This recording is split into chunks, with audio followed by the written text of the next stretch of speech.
चलिए आप देखिए, जो ये चैप्टर है क्लाइमेटोलॉजी, उसमें हम धीरे धीरे करके आगे की तरफ बढ़ रहे हैं और आज जो चीज़ हम पढ़ने वाले हैं उसमें हम देखेंगे कि टॉर्नेडो और टॉर्नेडो का फॉर्मेशन कैसे होता है। क्लाउड्स अगर बने हैं तो उसमें एक फिनोमिना होता है जिसको बोलते हैं थंडर स्टॉर्म। तो वो थंडर स्टॉर्म क्या चीज़ होती है, और ये चैप्टर का जो एक दो चीज़ें बची हैं उसको ख़त्म करके हम जो नेक्स्ट चैप्टर है हमारा क्लाइमेटोलॉजी का, जिसको बोलते हैं climatic regions of the world, ठीक है, तो उसकी तरफ हम आगे बढ़ेंगे। And it is one of the most important chapters आपके क्लाइमेटोलॉजी का, ठीक है। Climatic regions of the world आपको अच्छे से आने चाहिए, आपको पता चलना चाहिए कौन सी जगह पे कौन सा क्लाइमेट है, वो क्लाइमेट बनने के पीछे क्या फिनोमिना है, क्यों वहाँ पे ऐसा क्लाइमेट है। और क्लाइमेट आपको पता चल जाएगा तो आपको समझ आएगा कि वहाँ पे क्या वेजिटेशन होगी, ठीक है। क्लाइमेट से ही क्या होती है, वहाँ की वेजिटेशन, ठीक है। तो क्लाइमेटिक रीजन्स में आप क्लाइमेट आप समझ लेंगे तो आपको वहाँ की वेजिटेशन समझ आएगी, वेजिटेशन समझ आएगी तो आपको उस एरिया की इकॉनमी समझ आएगी कि वहाँ पे ऐसी इकॉनमी क्यों है, क्योंकि इकॉनमी भी आपको देखना ही है। मतलब एक ज्योग्राफी का जो इकोनॉमिक पर्सपेक्टिव होता है, जिसको हम इकोनॉमिक ज्योग्राफी बोलते हैं, ठीक है, कि भाई यूएसए में ये चीज़ें उगती हैं, इंडिया में ये चीज़ें उगती हैं, ठीक है, वो सब भी ज्योग्राफी और इकोनॉमी का वो क्या है, ओवरलैपिंग सेक्शन होता है, ठीक है। तो वो सारी चीज़ें आपको पता चलेंगी, ठीक है। तो ये सारी चीज़ें आप देख चुके थे। यहाँ से हमने कल देखा था सीजनल विंड्स के बारे में, ठीक है। एक छोटा सा रिकैप 5 मिनट का। कल हमने देखा था सीजनल विंड्स के बारे में और उसमें हमने सबसे पहले चीज़ देखी थी जिसको बोला था मॉनसूनल विंड्स, ठीक है। और monsoon in itself means reversal of winds, ठीक है। तो मानसून का मतलब क्या होता है, रिवर्सल ऑफ विंड्स, ठीक है।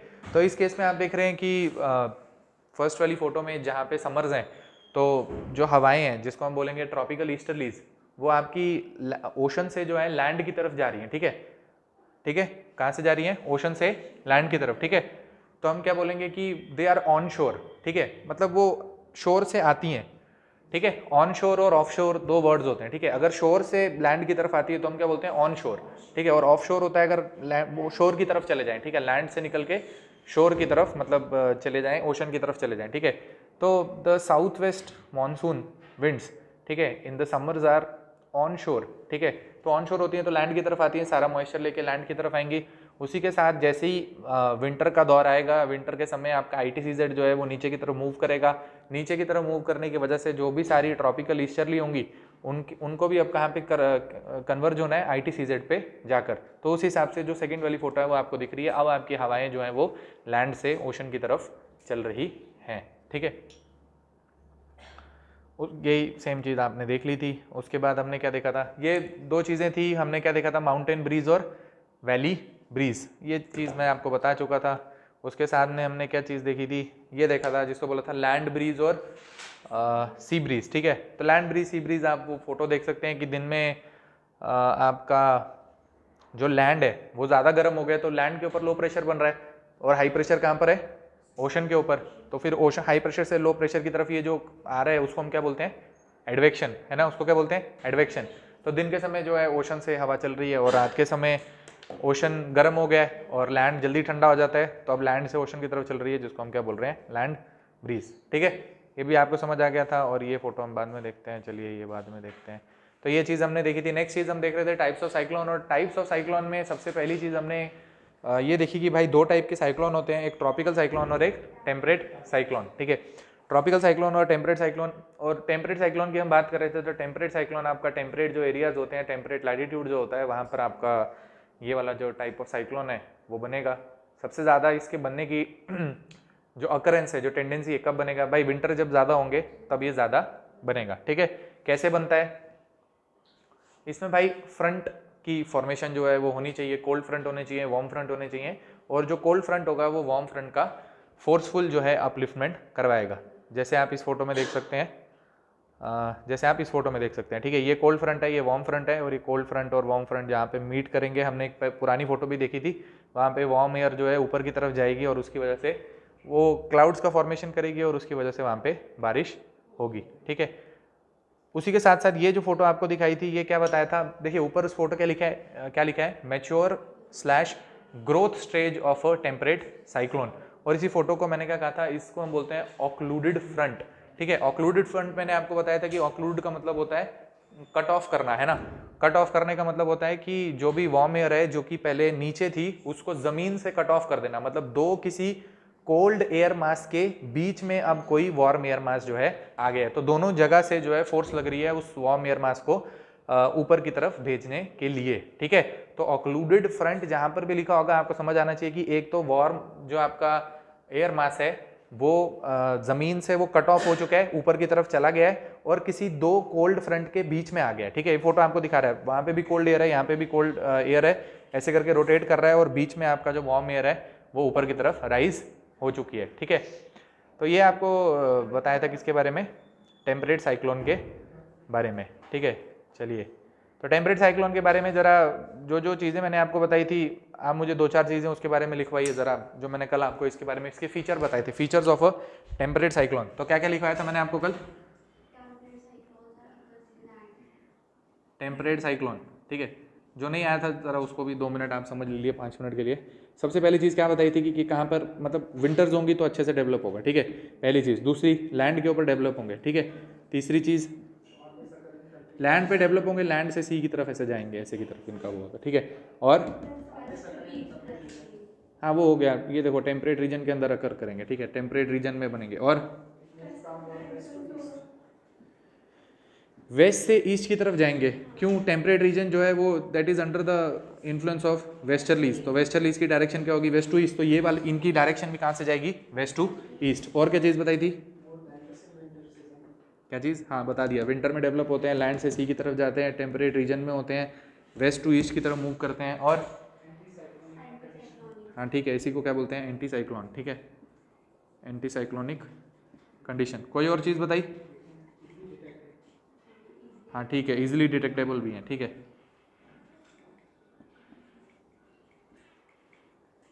और कोई चीज़, ठीक है, ये सारी चीज़ें क्या, ये सारे फीचर थे किसके बारे में, टेम्परेट साइक्लोन के बारे में, ठीक है। टेम्परेट साइक्लोन खत्म हो गया, उसके सामने है कोई दिक्कत, कुछ बोलना है, पक्का ये करवा दिया था ना कल, ठीक है। टेम्परेट साइक्लोन हो गया था, उसके सामने हमने क्या देखा था, ट्रॉपिकल साइक्लोन। और ट्रॉपिकल साइक्लोन कहाँ गया, ट्रॉपिकल साइक्लोन, ये फोटो तो किसकी, ट्रॉपिकल साइक्लोन की। और ट्रॉपिकल साइक्लोन के बारे में आपको पता है कि ट्रॉपिकल साइक्लोन ट्रॉपिक्स में बनेगा, गर्मी के समय बनेगा, पानी का जो ओशन का मीन टेम्परेचर है वो 26 से 27 डिग्री जब वो गर्म हो जाएगा तो उस पर बहुत ज़्यादा जो है हाई प्रेशर जो है, मतलब बहुत ज़्यादा लो प्रेशर जो है उस एरिया में डेवलप होगा, पानी बहुत ज़्यादा गर्म हो गया है, बहुत ज़्यादा गर्म होने की वजह से लो प्रेशर सिस्टम जो है वो डेवलप होगा।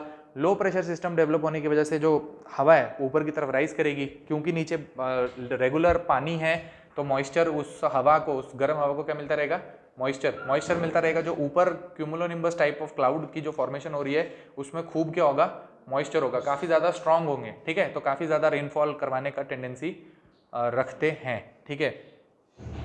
और क्या बताया था भाई, ये जो ट्रॉपिकल साइक्लोन होंगे वो ओशन के ऊपर डेवलप करेंगे और लैंड की तरफ जाएंगे, ठीक है। क्यों, क्योंकि इनके बनने का जो एरिया है वो क्या है, ट्रॉपिक्स, तो ट्रॉपिक्स में ये बनेंगे और वो that area is under the influence of easterly, और ईस्टर्ली इनके ऊपर जब अपना इफेक्ट डालेगी तो ये ओशन पे डेवलप होकर लैंड की तरफ जाएंगे, ठीक है। फिर आपको एक चीज़ बताई थी कि ये जो ट्रॉपिकल साइक्लोन होता है इसकी सेंटर में एक चीज़ होती है जिसको हम क्या बोलते हैं, आई ऑफ द साइक्लोन। ये वाली जो जगह थी उसको हम क्या बोल रहे थे, आई ऑफ द साइक्लोन, ठीक है। यहाँ पे आपने कोई तो फोटो देखी थी, ये फोटो देखी थी, ठीक है, ये वाली ये जो चीज़ होती है बीच में इसी को क्या बोलते हैं, आई ऑफ द साइक्लोन, ठीक है, ये वाली जो जगह है, ठीक है। तो आई ऑफ द साइक्लोन एक चीज़ होती है, and I of the cyclone is a place of काम, उसको हम बोलते हैं, कामनेस की वो जगह है, वहाँ पे कोई भी जो है उसके ऊपर कोई भी क्लाउड्स नहीं होते, ठीक है। जहाँ पे आई होती है उसके ऊपर कोई भी क्लाउड्स नहीं होते, ठीक है। तो जैसे जैसे ये आपका ट्रॉपिकल साइक्लोन लैंड की तरफ ये प्रोग्रेस करता है तो पहले उसका फर्स्ट हाफ जो है वो लैंड की तरफ टकराता है, खूब सारी वहाँ पे बारिश होती है, डिस्ट्रक्शन होती है, और उसके बाद वो आई वाला पोर्शन जो है वो टकराता है तो वो बहुत कामनेस होती है, वहाँ पे अचानक से सारे बादल हट जाएंगे, धूप आ जाएगी, तो लोगों को लगेगा साइक्लोन जो है खत्म हो गया। उसके बाद जो सेकंड पोर्शन होता है साइक्लोन का वो टकराता है और उसकी वजह से ज़्यादा डिस्ट्रक्शन होती है, ठीक है। तो जो सेकंड पार्ट या फिर second half of the cyclone जो है वो ज़्यादा डिस्ट्रक्शन करता है। उसके पीछे वजह क्या है, वो जो आई है साइक्लोन की वो उसके पीछे की वजह है, ठीक है, समझ आई। आप ऐसे हवा हवा में तो नहीं, आपको समझ भी आना चाहिए जो चीज़ समझा रहा हूँ, समझ आ रही है पक्का, ऐसे तो नहीं हवा में। अभी तो एग्जाम नहीं देना है, अभी एग्जाम तो बड़ी दूर देना है, मैं तो बाद में भी सीख लूंगा ये, तो अभी तो ऐसा तो नहीं है, ऐसे मत करना, बता रहा हूँ, उसको समझ लो, अभी लिख लो, ठीक है। तो ट्रॉपिकल साइक्लोन आपको समझ आ गया, और ट्रॉपिकल साइक्लोन के बारे में यही सेम चीज़ें आप जो है वहाँ पे लिख सकते हैं। क्या क्या लिख सकते हैं भाई, वो सी के ऊपर डेवलप होगा, ट्रॉपिकल रीजन पे डेवलप होगा, ईस्ट टू वेस्ट की तरफ जाएगा, साइक्लोनिक कंडीशन है और इजीली डिटेक्टेबल नहीं है। ठीक है, ठीक है, इजीली डिटेक्टेबल नहीं है। ठीक है, तो फिर उसके बाद आपको कुछ तो मैंने फोटो दिखाई थी यहाँ पे, एक मिनट आप रुकिए।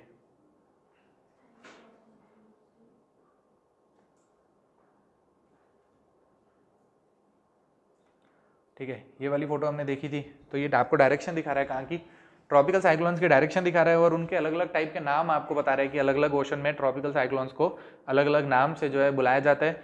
जैसे इंडियन ओशन के आसपास उसको साइक्लोन बोलते हैं, उसी को हम हरिकेन बोलते हैं अटलांटिक ओशन के अंदर, और उसी को हम बोलते हैं टाइफून पैसिफिक ओशन के अंदर।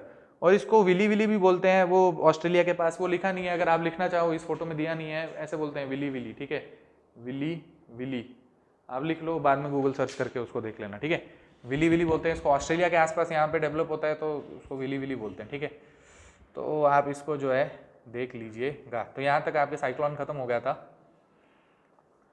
उसके बाद ये आपको एक फोटो दिखा रहा था, ये एक फोटो आ रही है तब से, कितनी बार आ गई। ठीक है, ये फोटो आप देखिए, यहाँ तक आप बताइए साइक्लोन समझ आ गए ना आपको दोनों। ठीक है, ट्रॉपिकल साइक्लोन और टेम्परेट साइक्लोन के बीच में आपको कोई मतलब कुछ डिफरेंस कुछ आपको पूछना है, ट्रॉपिकल साइक्लोन और टेम्परेट साइक्लोन के बीच में कोई दिक्कत अगर आपको पूछनी है तो आप बताइए, पूछिए। कुछ है, बता दिया ना सब। ठीक है, ठीक है, वो आपको बता दिया। तो नेक्स्ट जो चीज आपको बता रहा है वो क्या है, टॉर्नेडो। ठीक है, तो ये आपको एक चीज दिख रही है जिसको क्या बोल रहे हैं, टॉर्नेडो। टॉर्नेडो आपने देखा है, ये क्या है, हाई स्पीड विंड है जो कि बहुत तेज तेज घूम रही है गोल गोल करके, और उसने बहुत बड़ा एक बहुत जोर से ये सक्शन कर रही है हवा का। ठीक है, बहुत जोर से क्या कर रही है, सक्शन कर रही है हवा का, और ऊपर बहुत बड़ा इसने क्या कर दिया, क्लाउड जो है वो बना दिया है। ठीक है, बहुत बड़ा ऊपर क्या कर दिया है, क्लाउड बना दिया है। ठीक है, अच्छा ठीक है, तो क्या ये टेम्परेट साइक्लोन और ट्रॉपिकल साइक्लोन से किस हिसाब से अलग है। ठीक है, आप देखिए टेम्परेट साइक्लोन जो होता है उसको बनने का फिनोमिना क्या होता है कि आपके पास कोल्ड फ्रंट और वार्म फ्रंट होना चाहिए, है ना। टेम्परेट जो साइक्लोन होता है उसको बनने का फिनोमिना क्या होता है, आपके पास कोल्ड फ्रंट और वार्म फ्रंट होना चाहिए। ठीक है, ट्रॉपिकल साइक्लोन बनने का फिनोमिना क्या है कि आपके ओशन का टेम्परेचर बहुत ज्यादा होना चाहिए और बहुत ज्यादा एक लो प्रेशर जैसी सिचुएशन जो है वो बननी चाहिए। ठीक है, जो ये टॉर्नेडो है, एक तो इसकी खास बात क्या है कि वो लैंड के ऊपर बनेगा। पहली चीज क्या है इसकी कि लैंड के ऊपर बन रहा है, जैसे वो आपका टेम्परेट साइक्लोन बनता है। ठीक है, टॉर्नेडो जो है लैंड के ऊपर बन रहा है और बहुत ज्यादा कहीं पे लो प्रेशर हो रखा है, जिसकी वजह से हवा जो है गोल गोल घूम रही है। हमारे यहाँ पे टॉर्नेडो आते नहीं है, लेकिन फिर भी आपने देखा होगा गर्मियों में या जब भी कभी बारिश आने वाली होती है तो कहीं पत्ते पत्ते पड़े होंगे तो ऐसे गोल गोल आपको घूमता हुआ दिखता है। ठीक है, ठीक है, एक दो बारी अभी इंस्टेंस हुआ है कहीं पंजाब वगैरह में, ऐसा उनको कुछ तो टॉर्नेडो जैसा दिखा था। ठीक है, ठीक है, तो ये बहुत जोर से जो हवा घूम रही है, जो सक्शन होके ऊपर की तरफ जा रहा है, ऊपर जो क्लाउड की फॉर्मेशन हुई है, तो जब तक तो ये क्लाउड की फॉर्मेशन होगी तब तक इसकी मतलब जो टेंडेंसी टू ऑफ डिस्ट्रक्शन है, that is not because of rainfall, that is only because of the speed. ठीक है, टॉर्नेडो जो स्पीड से मूव कर रहा है, ठीक है, ये क्या है, एक जगह पे खड़ा नहीं होगा क्योंकि ये बहुत तेजी से घूम रहा है, तो ये एक जगह से दूसरी जगह ट्रेवल करता है ना। जैसे आपने डिस्कवरी नेट जियो देखा होगा, तो वो आगे टॉर्नेडो जा रहा होता है तो वो गाड़ी लेके, एक आता था पहले वाले टॉर्नेडो चेजर, है ना। ठीक है, तो टॉर्नेडो जा रहा होता था तो वो उसके पीछे गाड़ी लेके जा रहे होते थे कि वो देखो टॉर्नेडो जा रहा है ऐसे ऐसे करके। ठीक है, फिर वो बीच में उसके घर पड़ता है, जो भी पड़ता है उसको उड़ा देता है और वो सब ऊपर चला जाता है, इसी के बीच में चला जाता है सब कुछ। ठीक है, तो इसकी खास बात क्या है, एक तो इसका जो डिस्ट्रक्शन करने का तरीका है वो सिर्फ किसकी वजह से है, इसकी स्पीड की वजह से। ये बहुत स्पीड से ट्रेवल करता है एक जगह से दूसरी जगह, एक बार अगर बन चुका है तो बहुत स्पीड से ट्रेवल करेगा एक जगह से दूसरी जगह। ठीक है, सेकेंड चीज क्या है, अगर ये कहीं से ट्रेवल कर रहा है और इसके बीच में कोई वापस से वाटर बॉडी आ गई, मतलब लैंड से ये सी की अंदर चला गया, ठीक है, तो और ज्यादा डिस्ट्रक्शन करेगा। समझ आ रही है, अनलेस मतलब जैसे आपने ट्रॉपिकल साइक्लोन देखा था, ट्रॉपिकल साइक्लोन अगर वाटर से लैंड की तरफ जा रहा था तो मतलब वो हो जाता था, क्या हो जाता, खत्म हो जाता था, मतलब डाई ऑफ हो जाता था। ठीक है, क्योंकि उसको जो पानी नीचे से प्रोवाइड हो रहा है वो खत्म हो जाता है। ठीक है, टेम्परेट साइक्लोन मैंने आपको बोला था कि वो इतना डिस्ट्रक्टिव होता ही नहीं, वो तो ट्रॉपिकल साइक्लोन से भी कम डिस्ट्रक्टिव है। ठीक है, टेम्परेट साइक्लोन जो होता है वो ट्रॉपिकल साइक्लोन से भी कम डिस्ट्रक्टिव है। डिस्ट्रक्शन अगर आपको देखनी है तो सबसे ज्यादा किसकी है, इसकी टॉर्नेडो की, जो कि लैंड के ऊपर डेवलप हो रहा है, काफी ज्यादा उसकी स्पीड है, स्पीड से वो एक जगह से दूसरी जगह ट्रेवल कर रहा है। और अगर उसके बीच में कोई वाटर बॉडी आ गई तो आप देखिए जो इतना बड़ा ये फनल जैसा बना है, तो ये सारा नीचे का पानी जो है वो सोक कर लेगा और ऊपर और काफी ज्यादा बड़े क्यूमुलोनिम्बस टाइप ऑफ क्लाउड बनाएगा और ज्यादा डिस्ट्रक्टिव हो जाएगा। ठीक है, अगर लैंड के ऊपर है तो भी डिस्ट्रक्टिव है, अगर पानी में चला गया तो ऐसा कुछ नहीं है कि लेस डिस्ट्रक्टिव हो जाएगा या हवा उसमें चलना बंद हो जाएगी, और ज्यादा डिस्ट्रक्टिव हो जाएगा। ठीक है, ठीक है।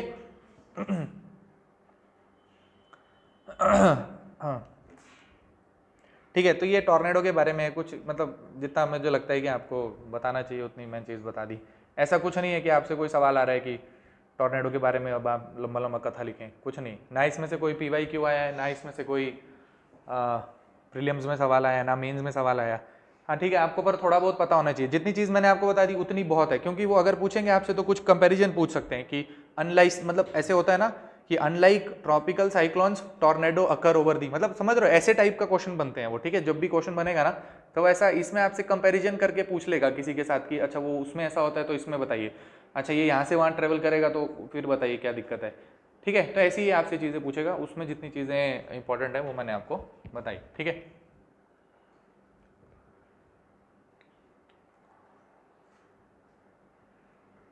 ठीक है, ये आप चीज़ देख सकें। और यहाँ पर कुछ तो डिस्ट्रीब्यूशन ऑफ टॉर्नेडो है। ठीक है, ये आपको कुछ फोटो दिखा रहा है कहाँ पे, डिस्ट्रीब्यूशन ऑफ टॉर्नेडो। ठीक है, टॉर्नेडो का आपको डिस्ट्रीब्यूशन दिखा रहा है, तो आप देखिए जरा, सबसे ज़्यादा आपको वहाँ पे दिख रहा है वो जगह क्या है, USA। ठीक है, तो उस पूरी जगह को हम बोलते हैं टॉर्नेडो वैली। ठीक है, USA में बहुत ज़्यादा जो है टॉर्नेडो आते हैं और उस जगह को हम क्या बोलते हैं, टॉर्नेडो वैली। तो आप देखिए मोस्टली ये आपको कहाँ पे दिख रहे हैं, लैंड के ऊपर ही दिख रहे हैं। ठीक है, एक आधा बिंदु अब आपको वाटर के ऊपर दिख रहा होगा, उसको आप छोड़े, लेकिन इसका जो सबसे ज़्यादा कंसंट्रेशन है वो कहाँ पर है, लैंड के ऊपर। ठीक है, तो सबसे ज़्यादा आपको कहाँ दिख रहे हैं, USA के अंदर दिख रहे हैं, वहाँ पे उसी एरिया को हम क्या बोलते हैं, टॉर्नेडो वैली। ठीक है, तो थोड़े बहुत आपको आगे पीछे भी दिख रहे हैं, थोड़े साउथ अमेरिका में दिख रहे हैं, ऑस्ट्रेलिया में दिख रहा है। ठीक है, थोड़ा इंडिया में वो नॉर्थ ईस्ट वाली डायरेक्शन में कहीं आपको थोड़े बहुत टॉर्नेडो जो हैं वो दिख रहे हैं। ठीक है, ठीक है, तो ये क्या है, लोकेशन है। आप लिखना चाहेंगे तो आप लिख सकते हैं कि जो टॉर्नेडो वैली है वो कहाँ पर है, USA के अंदर। ठीक है, टॉर्नेडो वैली कहाँ पे, USA में। ठीक है,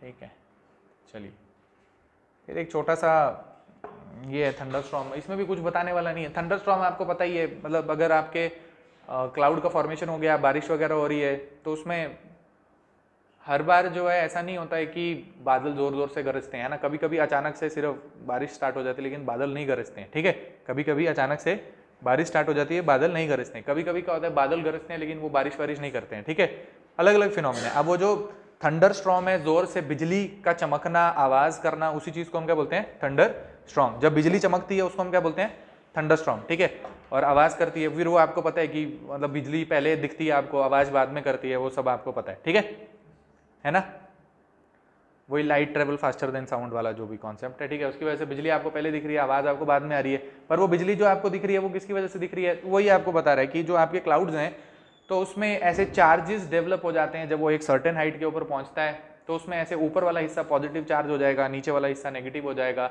साथ वाले में भी पॉजिटिव नेगेटिव। और अर्थ में भी आपको पता है किसी जगह पे नेगेटिव होता है चार्ज, किसी जगह पे पॉजिटिव चार्ज होता है। तो बस वो बता रहे हैं कि विद इन द क्लाउड भी आपस में वो पॉजिटिव चार्ज और नेगेटिव चार्ज आपस में इंटरैक्ट कर सकता है। एक क्लाउड का पॉजिटिव दूसरे क्लाउड के नेगेटिव से कर सकता है, एक क्लाउड का मतलब जो अर्थ है उसके साथ मतलब कर सकता है। ठीक है, तो अलग अलग जगह पे जैसे भी जहां पर भी पॉजिटिव और नेगेटिव आपस में रिएक्ट करेंगे, उसकी वजह से जो इलेक्ट्रिक फील्ड जनरेट होगी, उसकी वजह से जो है आपको लाइटनिंग जो है देखने को मिलेगी। ठीक है, तो इसमें कोई ऐसी कोई बहुत बड़ी चीज़ नहीं है बताने वाली, पर चलो मैंने आपको बताया कि आपको पता होना चाहिए। क्यों, बिकॉज आप लिख सकते हैं, अगर आपको लिखना है कि thunderstorm is the phenomena where, अगर आपको लिखना है तो आप ऐसे एक लाइन लिख लीजिए उसके बारे में, thunderstorm is the phenomena where, thunderstorm is the phenomena where charges develop. Thunderstorm is the phenomena where charges develop within the clouds these positive and negative charges, these positive and negative charges when react with each other, these positive and negative charges when react with each other generates a electric field. These positive and negative charges when react with each other, these positive and negative charges, these positive and negative charges when react with each other generates a electric field, and the result is lightning, ठीक है, and the result is lightning, ठीक है। तो यहाँ पे आपका chapter हो गया खत्म, जो भी इसके बारे में सारी चीज़ें थी वो खत्म होगी। बस अब नेक्स्ट जो हमारा चैप्टर शुरुआत हो रही है जिसका नाम क्या है, climatic regions of the world, ठीक है। Climatic regions of the world, बस इसको आप ध्यान से सुने। अगर आपके पास एनसीईआरटी है तो आप 2 मिनट मुझे दिखा सकते हैं, ठीक है। नेक्स्ट जो चैप्टर है उसका नाम क्या है, climatic regions of the world, ठीक है। इसको मैं मिटा रहा हूँ सबको, ठीक है। यहाँ अपन लिख रहे हैं climatic regions of the world. बस इसको आप अब मजे से सुनिए, दिखाइए एनसीईआरटी।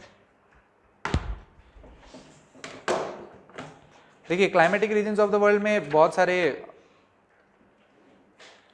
सारे डिस्टिंक्शन होंगे, ठीक है। एक बंदा अलग तरीके से उसको क्लासीफाई करेगा कि भाई ये अलग अलग टाइप के क्लाइमेटिक रीजन्स है, ठीक है। और कोई दूसरा बंदा होगा वो अलग अलग टाइप से उसको क्लासीफाई करेगा कि ये अलग अलग टाइप के क्लाइमेटिक रीजन है, ठीक है। जैसे एक बहुत फेमस होता है कोपन टाइप का क्लाइमेटिक रीजन का क्लासिफिकेशन, ठीक है। तो क्या हमें कोपन भी याद करना है, क्या बहुत सारे याद करने हैं? मुझे तो उसका कोई बेनिफिट नहीं लगता है।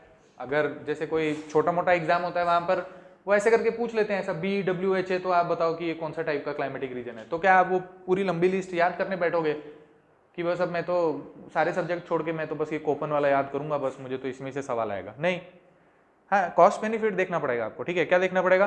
कॉस्ट बेनिफिट देखना पड़ेगा, ठीक है। तो ये सब आपको याद करने की जरूरत नहीं है। आपको क्या याद रखना है? आपको बेसिक एक चीज़ याद रखनी है कि क्लाइमेटिक रीजन क्या होते हैं, क्लाइमेटिक रीजन के क्या खासियत है, वहाँ पर क्या चीज़ होती है और एक्चुअल में वहाँ पे ये क्लाइमेटिक रीजन क्यों बना है, ठीक है। फिर उसके ऊपर अगर आपकी खुद की श्रद्धा होगी, आपके पास खूब टाइम होगा, तो ठीक है, वो एक टेबल बना है आपके बुक में ये कोपन वाला, आप उसको याद कर सकते हैं, ठीक है, ठीक है। जब थोड़ी देर के बाद इंडियन ज्योग्राफी आएगी, इंडियन ज्योग्राफी में टाइप्स ऑफ फॉरेस्ट आएंगे, ठीक है। टाइप्स ऑफ फॉरेस्ट में ये वापस से ये वाली क्लासिफिकेशन आएगी, उधर हम ये वाली क्लासिफिकेशन भी देख लेंगे, ठीक है। अगर आपको देखनी है तो वहाँ पे ये वाली क्लासिफिकेशन भी देख लेंगे, ठीक है। तो आप जरा अपना जो एनसीईआरटी है, ठीक है, तो एनसीईआरटी में आप देख लीजिए चैप्टर नंबर 9 हमने कर लिया था लास्ट टाइम जब मैंने एनसीईआरटी देखी थी। उसके बाद चैप्टर नंबर 10 है atmospheric circulation and weather system, ठीक है। तो ये वाला चैप्टर भी हम कर चुके हैं, ठीक है। इसमें वो आपका सारा प्रेशर बेल्ट वगैरह है वो हम कर चुके हैं। उसके बाद यहाँ पे साइक्लोन के बारे में लिखा है, ठीक है। ये जो पेज नंबर 90 है यहाँ पे साइक्लोन के बारे में लिखा है, ठीक है। इसको भी आप जो है देख सकते हैं, ये सारी चीज़ हम पढ़ चुके हैं, ठीक है,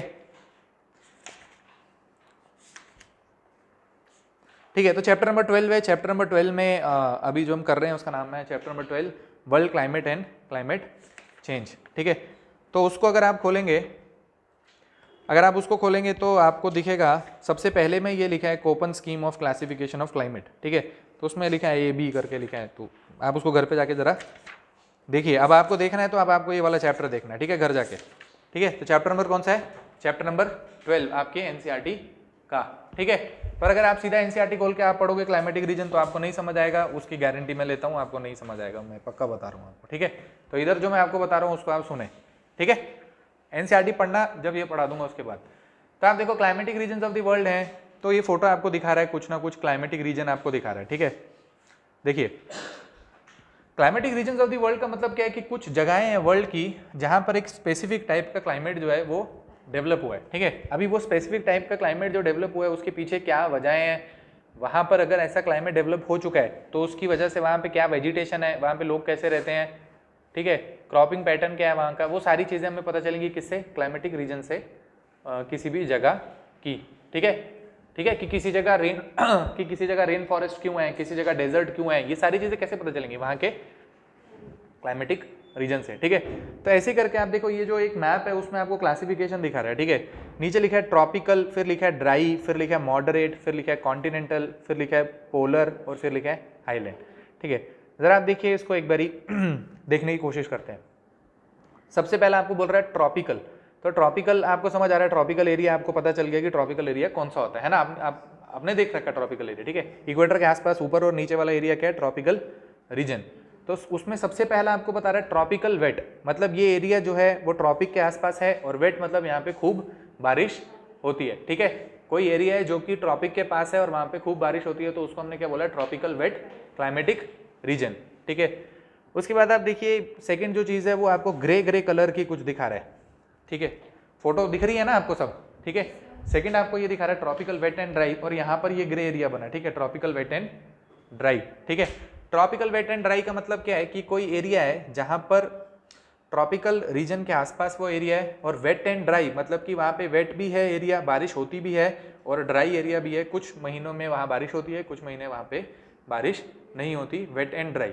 ठीक है, उसके बाद आपको बता रहा है ड्राई एरिया, ये ट्रॉपिकल खत्म हो गया। ठीक है, अब ड्राई एरिया में दो चीजें आपको बता रहा है, सेमी एरिड और दूसरा क्या बता रहा है, एरिड। ठीक है, अभी सेमी एरिड और एरिड में मतलब क्या होता है, ये सेमी एरिड और एरिड जो एक्चुअल में आपका वर्ड है वो किसके ऊपर डिपेंड करता है, रेनफॉल के ऊपर। ठीक है, अगर रेनफॉल एकदम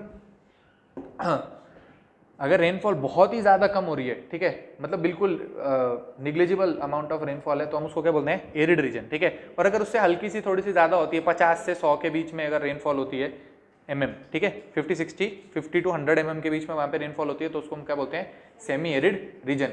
तो ये जो एरिड और सेमी एरिड रीजन है ये आपको कहाँ दिख रहा है, आप देखिए अफ्रीका का ऊपर वाला एरिया जो है, यहाँ ऑस्ट्रेलिया के बीच वाला एरिया जो है, आगे पीछे ये जो जगह है यहाँ पर आपको एरिड और सेमी एरिड रीजन दिख रहा है। ठीक है, उसके बाद आपको नेक्स्ट एक चीज दिखा रहा है मॉडरेट। ठीक है, तो मॉडरेट आपको समझ आ रहा है कि यहाँ पे ना ज्यादा गर्मी है ना ज्यादा सर्दी है। ठीक है, मॉडरेट है। अभी वो मॉडरेट आपको मॉडरेट में अलग अलग चीजें बता रहा है। ठीक है, क्या बता रहा है, पहली चीज बता रहा है मेडिटेरेनियन क्लाइमेट। ठीक है, पहली चीज क्या बता रहा है, मेडिटेरेनियन क्लाइमेट। तो मेडिटेरेनियन क्लाइमेट आप देख सकते हैं जहां पे आपका मेडिटेरेनियन सी होगा। अभी आप कुछ मत लिखिए यहाँ से, कुछ नहीं लिखना है, कुछ मत लिखिए, छोड़ दो, कुछ नहीं लिखना। ठीक है, सुनो सिर्फ, वो जो मेडिटेरेनियन आपको एक क्लाइमेट बता रहा है, वो मेडिटेरेनियन क्लाइमेट कहाँ पे है, मेडिटेरेनियन सी के आसपास। ठीक है, और उससे मिलती जुलती जो और जगहें होंगी वहाँ पे आपको मेडिटेरेनियन टाइप ऑफ क्लाइमेट मिलेगा। ठीक है, उसके नीचे आपको बता रहा है ह्यूमिड सब ट्रॉपिकल, और क्या बता रहा है, मरीन वेस्ट कोस्ट। तो अलग अलग चीज़ें हैं। ह्यूमिड सब ट्रॉपिकल मतलब अब हम सब ट्रॉपिकल रीजन में चले गए हैं, और वहाँ पे क्या है, क्लाइमेट क्या है, काफ़ी ज़्यादा ह्यूमिड। ठीक है, जैसे अभी हम जहाँ पर हैं, ठीक है, ये क्या है, ट्रॉपिकल रीजन है। ठीक है, और अभी इस मौसम में अभी क्या है, काफ़ी ज़्यादा ह्यूमिड है। ठीक है, तो ह्यूमिड सब ट्रॉपिकल क्लाइमेट के अंदर जो है हम रहते हैं। ठीक है, आप देख भी सकते हैं, इंडिया को देखो, और वो जो ऊपर वाला हिस्सा है जो उसका, वो सबसे ज़्यादा कहाँ पर है, वही ऑरेंज कलर जो ह्यूमिड सब ट्रॉपिकल रीजन आपको दिख रहा है, वही है ना। ठीक है, दिख रहा है। ठीक है, उसके बाद आप देखिए और आपको क्या चीज़ें बता रहा है, फिर आपको एक चीज़ दिखा रहा है कॉन्टिनेंटल, फिर आपको दिखा रहा है सब आर्टिक। तो ये क्या है, सब आर्टिक आपको वॉयलेट कलर का दिख रहा है, वो ऊपर ऊपर दिख रहा है आर्टिक रीजन के पास। ठीक है, उसके बाद आपको ह्यूमिड कॉन्टिनेंटल दिखा रहा है, तो उससे थोड़ा सा जो नीचे वाली जगह है वो आपको क्या बता रहा है, ह्यूमिड कॉन्टिनेंटल रीजन। फिर आपको बता रहा है पोलर, पोलर में दो चीज़ें बता रहा है, टुंड्रा और आइस कैप। ठीक है, तो ये टुंड्रा और आइस कैप आप जैसे जैसे करके आर्टिक ओशन की तरफ बढ़ोगे, धीरे धीरे करके ये जो सारे टाइप के क्लाइमेट है आपको दिखेंगे। ये टुंड्रा आइस कैप तो एकदम ऊपर हो गए, वो आपको छोटा सा ग्रीनलैंड दिख रहा है, ग्रीनलैंड दिख रहा है, वहाँ पे व्हाइट कलर का दिख रहा है ना, दिख रहा है, ग्रीनलैंड दिख रहा है साइड में छोटा सा, वहीं पर आपको क्या दिखा रहा है, आइस कैप वाले रीजन। ठीक है, तो अब देखो जैसे इसमें इस क्लासिफिकेशन में जैसे तो आप देखो टाइगा वगैरह नहीं दिया। ठीक है, तो मैं जो आपको क्लासिफिकेशन बताऊंगा आप वो वाला क्लासिफिकेशन सुनिए और मजे लीजिए ज़िंदगी के, और उसके बाद जो है बुक में आप देखिए, एनसीईआरटी खोलिए, एनसीईआरटी से आप उसको रीड करिए। ठीक है, तो अब आपको सारी चीज़ें समझ आ जाएंगी। अब आप आराम से बैठिए, कुछ लिखना नहीं है, लिखा मत करो आप, तो आप लिखने के पीछे दौड़ते हो ना। ये मेराइन वेस्ट कोस्ट आएगा, अभी आप देखते रहिए। मरीन मतलब एक पहली चीज़ आपको क्या बता रहा है, वेस्ट कोस्ट है ना, वेस्ट कोस्ट मतलब कोई भी कॉन्टिनेंट का आपको वेस्टर्न रीजन बता रहा है। ठीक है, और वहाँ पे मतलब पानी के पास वाली जगह बता रहा है, मरीन वेस्ट कोस्ट। तो ये सारी चीज़ें आएंगी, अभी आप धीरे धीरे करके सुनिए। ठीक है, तो यहाँ से सबसे पहले हम जो चीज़ की जिसकी शुरुआत कर रहे हैं उसका नाम क्या है, ये, ठीक है। तो सबसे पहला जो हमारा क्लाइमेटिक रीजन है उसका नाम क्या है, ट्रॉपिकल वेट क्लाइमेटिक रीजन, ठीक है। अब आप लिखना स्टार्ट करिए, ठीक है। अब जो आपको लिखवाऊंगा बस आप उतना लिखिए। आप भागते हो जैसे पता नहीं क्या वो वाली चीज़, क्या गूगल जो है वो हटा देगा अपने क्लास खत्म होता ही है, ऐसे थोड़ी है। घर पे जाके सर्च करोगे तो मिल जाएगी। लिखा मत, दौड़ा मत करो ऐसा भागने का, समझो पहले जो बता रहा हूँ, ठीक है। सबसे पहला क्लाइमेटिक रीजन क्या है, सबसे पहला अब आप लिखिए क्या है, ट्रॉपिकल वेट क्लाइमेट, ठीक है। पहला ट्रॉपिकल वेट क्लाइमेट है तो आप उसके बारे में समझिए।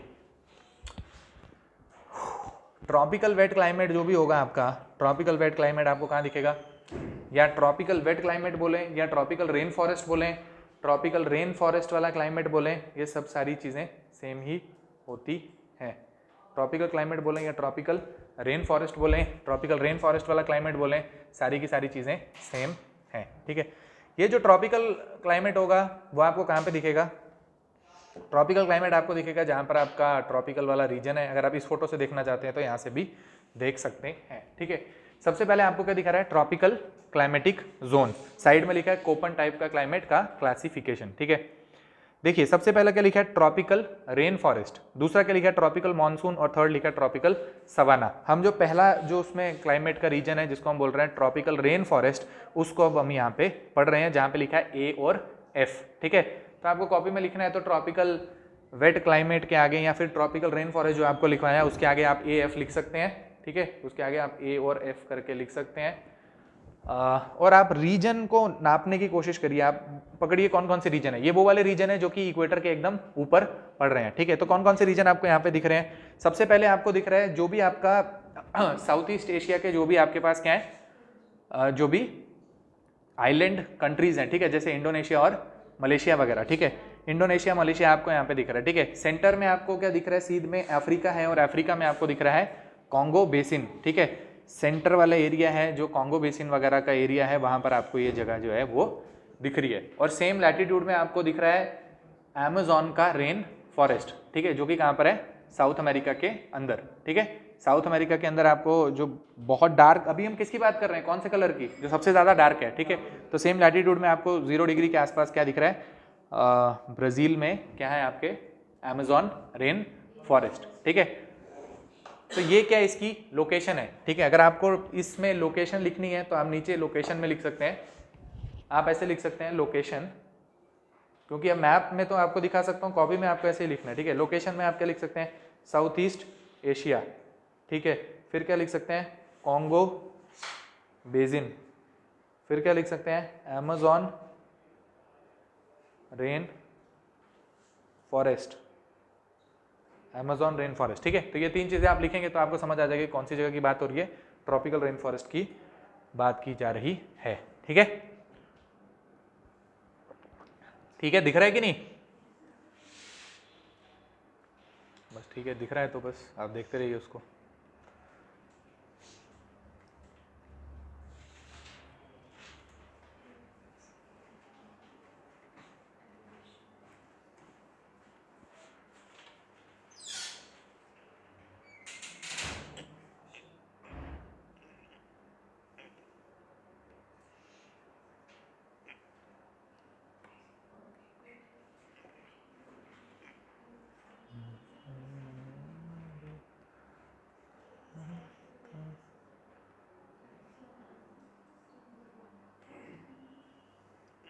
ठीक है, तो दिखने में आपको कैसा दिखेगा, ट्रॉपिकल रेन फॉरेस्ट आपको दिखने में कैसा दिखेगा, ऐसा, ठीक है। अब आपने लोकेशन देख ली, सबसे पहले आपने क्या देखा कि कहाँ पर होता है, इक्वेटर के ऊपर है, ठीक है। ट्रॉपिकल रेन फॉरेस्ट कहाँ पर है, इक्वेटर के आसपास है, इक्वेटर पे है, और वहाँ पर लोकेशन क्या है, साउथ ईस्ट एशिया में है, कॉन्गो बेसिन में है, अमेज़न रेन फॉरेस्ट में है, ठीक है। अब यहाँ पर ऐसे होने की वजह क्या है भाई, इस एरिया में आपको पता है हीट सरप्लस रीजन है, हीट सरप्लस रीजन है तो काफ़ी ज़्यादा यहाँ पे इवेपोरेशन हो रहा है, इवेपोरेशन ज़्यादा हो रहा है तो प्रेसिपिटेशन ज़्यादा हो रहा है, प्रेसिपिटेशन ज़्यादा हो रहा है तो रोज़ दोपहर के आसपास शाम के आसपास यहाँ पे बारिश होती है, ये आपको पता है। काफ़ी ज़्यादा बारिश रहेगी तो यहाँ पे जो प्लांट्स वगैरह भी उगेंगे, काफ़ी ज़्यादा उनके उगने के चांसेस हैं। जहाँ पे बारिश होगी, किसी भी पौधे को उगने के लिए क्या चाहिए भाई, पानी चाहिए और सूरज चाहिए, सूरज भी इस जगह पे है और पानी भी इस जगह पे है, ठीक है। तो यहाँ पर जो भी फॉरेस्ट बन रहे हैं वो हैं क्या, दे आर एवरग्रीन फॉरेस्ट, है ना, हमेशा आपको ऐसे हरे हरे दिखेंगे, ठीक है, they are tropical evergreen forest, ठीक है। कौन से फॉरेस्ट हैं, ट्रॉपिकल एवरग्रीन फॉरेस्ट, नाम समझो, एक तो ट्रॉपिकल रीजन है और दूसरा क्या है, ट्रॉपिकल एवरग्रीन रेन फॉरेस्ट, पूरा नाम, ठीक है, क्या लिखना है आपको, ट्रॉपिकल एवरग्रीन रेन फॉरेस्ट, ठीक है। और क्या खास बात है इसके बारे में, खास बात ये कि भाई यहाँ पे जो ट्रीज हैं उनकी हाइट क्या काफी ज्यादा बड़ी, जैसे ये फोटो आप देख रहे हो तो बीच में पेड़ है काफी ज्यादा क्या है, लंबे, ठीक है, पेड़ के हाइट क्या है काफी ज्यादा लंबी, और साथ में आपको श्रब्स भी दिख रही हैं, और क्या दिख रहे हैं, एपीफाइट्स, क्या दिख रहे हैं, एपीफाइट। यहाँ पर क्या होता है, कहीं पर भी आपको क्वेश्चन में ये वर्ड दिख जाए, बस आपने कहाँ पे कुछ नहीं, ऑप्शन में कहाँ किसको ढूंढना है, ट्रॉपिकल एवरग्रीन फॉरेस्ट को, कहीं पर भी आपको एपीफाइट वर्ड दिख जाए। एपीफाइट आपको पता है क्या होता है, क्लाइंबर जो होते हैं ना, जो आप बेल वगैरह लगाते हो घर पे, वो सब क्या होते हैं, एपीफाइट। तो यहाँ पर एपीफाइट्स होंगे, ठीक है, एपीफाइट समझ आ गया ना, बेल होती है ना, वो किसी क्लाइंबर होती है, किसी पेड़ के ऊपर चढ़ के जो है वो बनाएगी, है ना, बेल बोलते हैं हिंदी में, ठीक है, उसको क्या बोलते हैं, एपीफाइट, या क्लाइंबर बोल सकते हो आप, क्लाइंबर भी लिख सकते हो, ठीक है। तो presence of epiphyte, climber, tall tree, parasitic plant कौन सा, क्यों पैरासाइट क्यों हो गया, नहीं ऐसा कुछ नहीं है। अभी मेरे घर पे मानो कि कोई पेड़ है और साथ में मैंने उसके साथ में मानो कोई ऐसा क्लाइंबर है, ठीक है, कुछ भी अगर कोई बेल लगी है और मैं उसको डायरेक्शन देने के लिए खुद ही उसको पेड़ के साथ ऐसे वो कर दूं, तो कोई पैरासाइट थोड़ी बन जाएगा, नहीं होगा ना।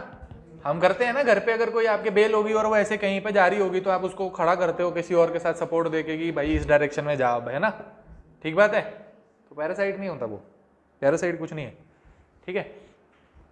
यहां समझ आ गया आपको, ये चीज समझ आ गई, और क्या चीज समझ आ गई, प्रेजेंस ऑफ कैनोपी, ठीक है, क्या होती है, canopy, presence of canopy, canopy क्या चीज होती है, क्या चीज आता है, हाँ छतरी, है ना, मतलब कैनोपी क्या होती है, एक छाता जैसा, है ना, ठीक है ना, कैनोपी वो होती है। तो यहाँ पे आपको बताया कुछ छोटे ट्री होंगे ऐसे ऐसे करके, और फिर कोई बड़े बड़े ट्री भी हैं यहाँ पे, है ना, तो बड़े बड़े ट्री क्या करेंगे, वो ऊपर से इसको ढक देंगे, नीचे तक क्या है, लाइट कम पहुंचती है, ठीक है। आप ट्रॉपिकल रेन फॉरेस्ट के अंदर घुस जाओगे तो आपको लाइट नहीं दिखेगी उतनी ज्यादा, ठीक है, ठीक है, क्या नहीं दिखेगी आपको, लाइट उतनी ज्यादा नहीं दिखेगी, वो एक छाता जैसा जो है, प्रेजेंस ऑफ कैनोपी जो है वो आपको देखने को मिलेगी, because of the tall evergreen trees, ठीक है, because of the tall evergreen tree. बात समझ आ गई इतनी, अच्छा, और क्या बताएं इसके बारे में, इस रीजन में आप समझिए कि ये जो रीजन है, उस रीजन में काफी ज्यादा जो क्लाइमेट है वो है क्या, हॉट और ह्यूमिड, है ना, एक टाइप से क्लाइमेट क्या है आपका, हॉट और ह्यूमिड, है ना, क्योंकि आप देखो गर्मी भी है, पूरा धूप पड़ रही है और बारिश भी हो रही है, तो हॉट भी है और क्या है, ह्यूमिड भी है। अब हॉट और ह्यूमिड जो भी जगह होगी वहां पर क्या होती है, वहां पे बहुत सारे इंसेक्ट्स और रेप्टाइल्स आपको देखने को मिलेंगे, ठीक है, जो भी जगह पे, जैसे हमारे यहाँ पे अभी क्या है, हॉट और ह्यूमिड, है ना, तो हम बोलते हैं कि यार बरसात का मौसम आ गया, बरसात के मौसम में क्या कीड़े मकोड़े जो है ज्यादा होते हैं, ठीक है। जैसे ही आपकी जो भी जगह हॉट एंड ह्यूमिड बन जाएगी, उस जगह पे presence of insects and reptile जो है वो ज्यादा बढ़ जाते हैं, ठीक है।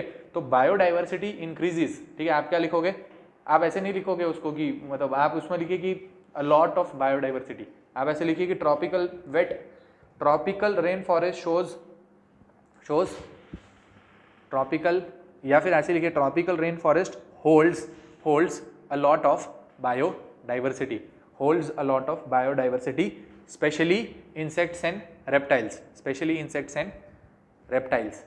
ठीक है, स्पेशली इंसेक्ट्स एंड रेप्टाइल, ठीक बात है। तब आपको खुद समझ आ रहा है कि भाई कोई जगह है जहाँ पर ट्रॉपिकल रेन फॉरेस्ट है, वहाँ पे इतने बड़े बड़े पेड़ हैं, उसके बीच में अब यहाँ पे देखो जाने को भी रास्ता नहीं है, इतने ज़्यादा क्या है ये डेंस है, क्या है ये डेंस है कि नहीं है, डेंस है, बीच में आप जा नहीं सकते। इसका मतलब क्या है, यहाँ पे जो भी आपको अभी किसकी बात हो रही है, जैसे आप इन्वायरमेंट में चले जाओ वापस, तो फ्लोरा फोना की बात हो रही है अभी, ठीक है, ठीक है। तो फ्लोरा तो हमने देख लिया यहाँ पे कैसे कैसे पेड़ है, अभी फोना की बात करनी है, यहाँ पे क्या एनिमल वगैरह हो सकता है, ठीक है। तो क्या हो सकता है, रेप्टाइल हो सकते हैं और इंसेक्ट हो सकते हैं। यहाँ पे कोई भी बड़ा वाला जो कार्निवोर होगा या बड़े बड़े जो एनिमल होंगे वो यहाँ पे आपको दिखेंगे नहीं, जगह ही नहीं है, कहाँ पे जाएंगे, है ना। इधर शेर आ गया, हाथी, तो कहाँ पे घूमेगा वो, ठीक है, नहीं घूम सकता, उनको क्या थोड़ा प्लेन इलाका टाइप चाहिए, ठीक है। तो यहाँ नहीं आपको दिखेंगे वो, ठीक है। फिर आपको क्या दिखेगा, बहुत ज़्यादा यहाँ पे बीमारियाँ आपको देखने को मिलेंगी। जैसे बाहर वाले बोलते हैं कि इंडिया में तो क्या है, ट्रॉपिकल कंट्री है, बहुत बीमारियाँ होती हैं। तो यहाँ पे जैसे डेंगू, मलेरिया, जो भी ये कंट्री आपको दिख रही हैं, African country, south east Asia और अमेजोन रेन फॉरेस्ट, ठीक है, यहाँ पे क्या होगा, because of the humid conditions बहुत ज़्यादा वाटर बॉर्न डिजीजेज या फिर ऐसे भी जो डिजीजेज हैं वो क्या होंगी, ज़्यादा होंगी, ठीक है। स्पेशली मतलब diseases are on like they are high and specially water borne diseases, ठीक है, स्पेशली वाटर बॉर्न डिजीज। जैसे अपने यहाँ पे हो जाता है ना अभी ये मलेरिया और डेंगू वाला सीजन, ठीक है, वैसा ही आप समझिए यहाँ पे ही आपको ये चीज़ बता रहे हैं, ठीक है। ठीक है,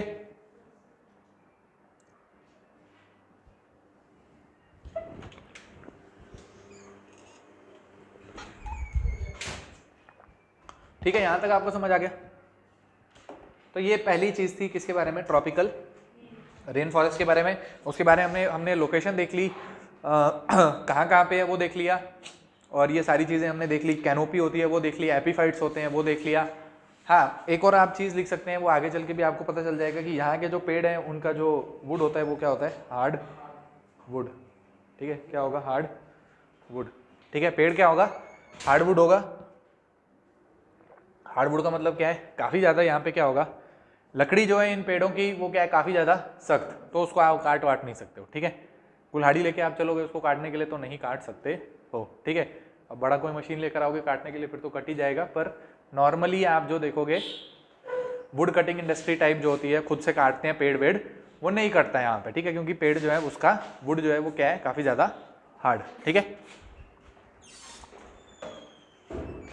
ठीक है। अब आपने इसको देखना है तो आप एक काम करिए, थोड़ा सा आप एक बार एटलस खोलिए और एक बार ये जो दो चीज़ें हैं ये तो आपको पता ही है, साउथ ईस्ट एशिया, आप जरा कॉन्गो बेसिन और एक बार अमेजॉन रेन फॉरेस्ट को देखिए। अपना एटलस खोलिए और पेज नंबर पे आ जाइए आप।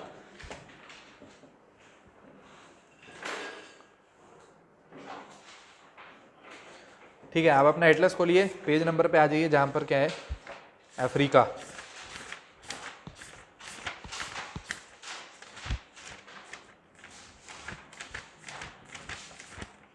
ठीक है, पहले चलो इसमें आ जाओ, चलो कहीं पर भी आ जाओ, पेज नंबर 92 पे आ जाओ, अफ्रीका लिखा है वहाँ पे, पेज नंबर 92, ठीक है। पेज नंबर 92 पे आ जाओ और आप देखो वहाँ पे लिखा है कॉन्गो बेसिन, दिख रहा है। कॉन्गो बेसिन के बीच में से एकदम इक्वेटर जो है वो पास हो रहा है, दिखता है।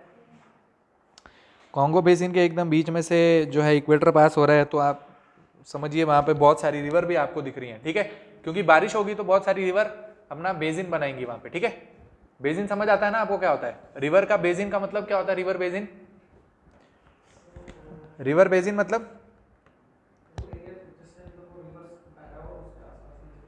हाँ ठीक है, अब वॉश बेसिन मतलब वो जगह जो होगी ना जहाँ पे पानी आपका इकट्ठा हो रहा है वो क्या हो गया, वॉश बेसिन, है ना, बेसिन जैसा हो गया ना। इधर भी बोली एक जगह है बेसिन जैसे, जहाँ पे वो रिवर की ट्रिब्यूटरी वगैरह जो आपस में आके मिल रही हैं, तो जिस जिस भी जगह पे वो पानी आपको दिख रहा है उस पे जुड़ने, मेन रिवर से जुड़ने वाली जितनी भी ट्रिब्यूटरी हैं उनका जो भी पानी का एरिया है, जैसे छोटा जैसे नदी नाला जो भी उसके अंदर किसी मेन रिवर के अंदर एंटर कर रहा है, उस सभी को हम क्या बोलते हैं, किसी मेन रिवर का बेसिन, ठीक है, ठीक बात है। तो यहाँ पे देखो जैसे आपको दिख रहा है कॉन्गो बेसिन, और वहाँ पे एक कॉन्गो रिवर जो है वो फ्लो कर रही है, दिख रही है, कॉन्गो रिवर दिखती है, कॉन्गो रिवर दिख रही है, तो वहाँ पे आपको कॉन्गो बेसिन भी दिख रहा है। तो ये सारा जो एरिया है किसके अंदर है, ट्रॉपिकल रेन फॉरेस्ट के अंदर, ठीक है, ट्रॉपिकल रेन फॉरेस्ट के अंदर। इसके साथ ही साथ जो है आप आ जाइए पेज नंबर, इससे दो पीछे पलट के पेज नंबर 88, पेज नंबर 88 पे आप आ जाएंगे अगर, तो पेज नंबर 88 पे आप देखिए जहाँ पे इक्वेटर पास हो रहा है वो एकदम ऊपर वाला रीजन है, और ऊपर वाला जो रीजन है वहाँ पे लिखा है बड़ा बड़ा सेल्वास, दिखता है, SELVAS दिख रहा है, सेल्वास रीजन। तो ये जो सेल्वास रीजन है ना, ये आपका यहाँ पर क्या है, ये सारा का सारा ट्रॉपिकल रेन फॉरेस्ट, ये जो आगे पीछे वाला एरिया है सारा ग्रीन कलर का आपको दिख रहा है, बहुत ज़्यादा ग्रीन है, ठीक है, ये क्या है, सारा ट्रॉपिकल रेन फॉरेस्ट, ठीक है, क्या है, ट्रॉपिकल रेन फॉरेस्ट। ऊपर इक्वेटर जा रहा है और इक्वेटर के आगे पीछे आप देखिए बहुत सारी वहाँ से रिवर भी जो है वो निकल रही है, जो आपका अमेजोन रिवर है वो इस पूरे जो ये सेल्वास रीजन है वहाँ पे डिफरेंट टाइप की जो छोटी छोटी नदी नाले हैं वो एक मेन एक स्ट्रीम में जुड़ रहे हैं, और लास्ट में जाके जो अमेजोन रिवर है वो जो ड्रेन कर रही है किसके अंदर, अटलांटिक ओशन के अंदर, और वहां लिखा है माउथ्स ऑफ दी अमेज़न। ठीक है, दिखता है? ठीक है, दिख गया? ठीक है, समझ आ गया सबको? समझ आ गया? तो ये दो चीज़ें थी किसके बारे में जो आपको बतानी थी, ट्रॉपिकल रेन फॉरेस्ट के बारे में। ठीक है जी, खत्म हो गया, ट्रॉपिकल रेन फॉरेस्ट खत्म। ठीक है, ट्रॉपिकल रेन फॉरेस्ट खत्म हो गया। इसके बारे में जितनी बातें आपको बतानी थी मैंने बता दी। ठीक है, ठीक है। तो ये ट्रॉपिकल रेन फॉरेस्ट के बाद अब नेक्स्ट चीज़ पे आप आ जाइए। यहाँ पे आपको दो चीज़ें दिखा रहा है, ट्रॉपिकल मॉनसून और ट्रॉपिकल सवाना। ठीक है, अभी यहाँ पे इस फोटो को आप ऐसे ही रखिए। नेक्स्ट चीज़ पे आप आ जाइए जो मैं आपको बता रहा हूँ, उसका नाम क्या है, ट्रॉपिकल डेजर्ट। ठीक है, जो नेक्स्ट आपको जो क्लाइमेटिक रीजन मैं बता रहा हूँ उसका नाम क्या है, ट्रॉपिकल डेजर्ट। ठीक है, ट्रॉपिकल डेजर्ट।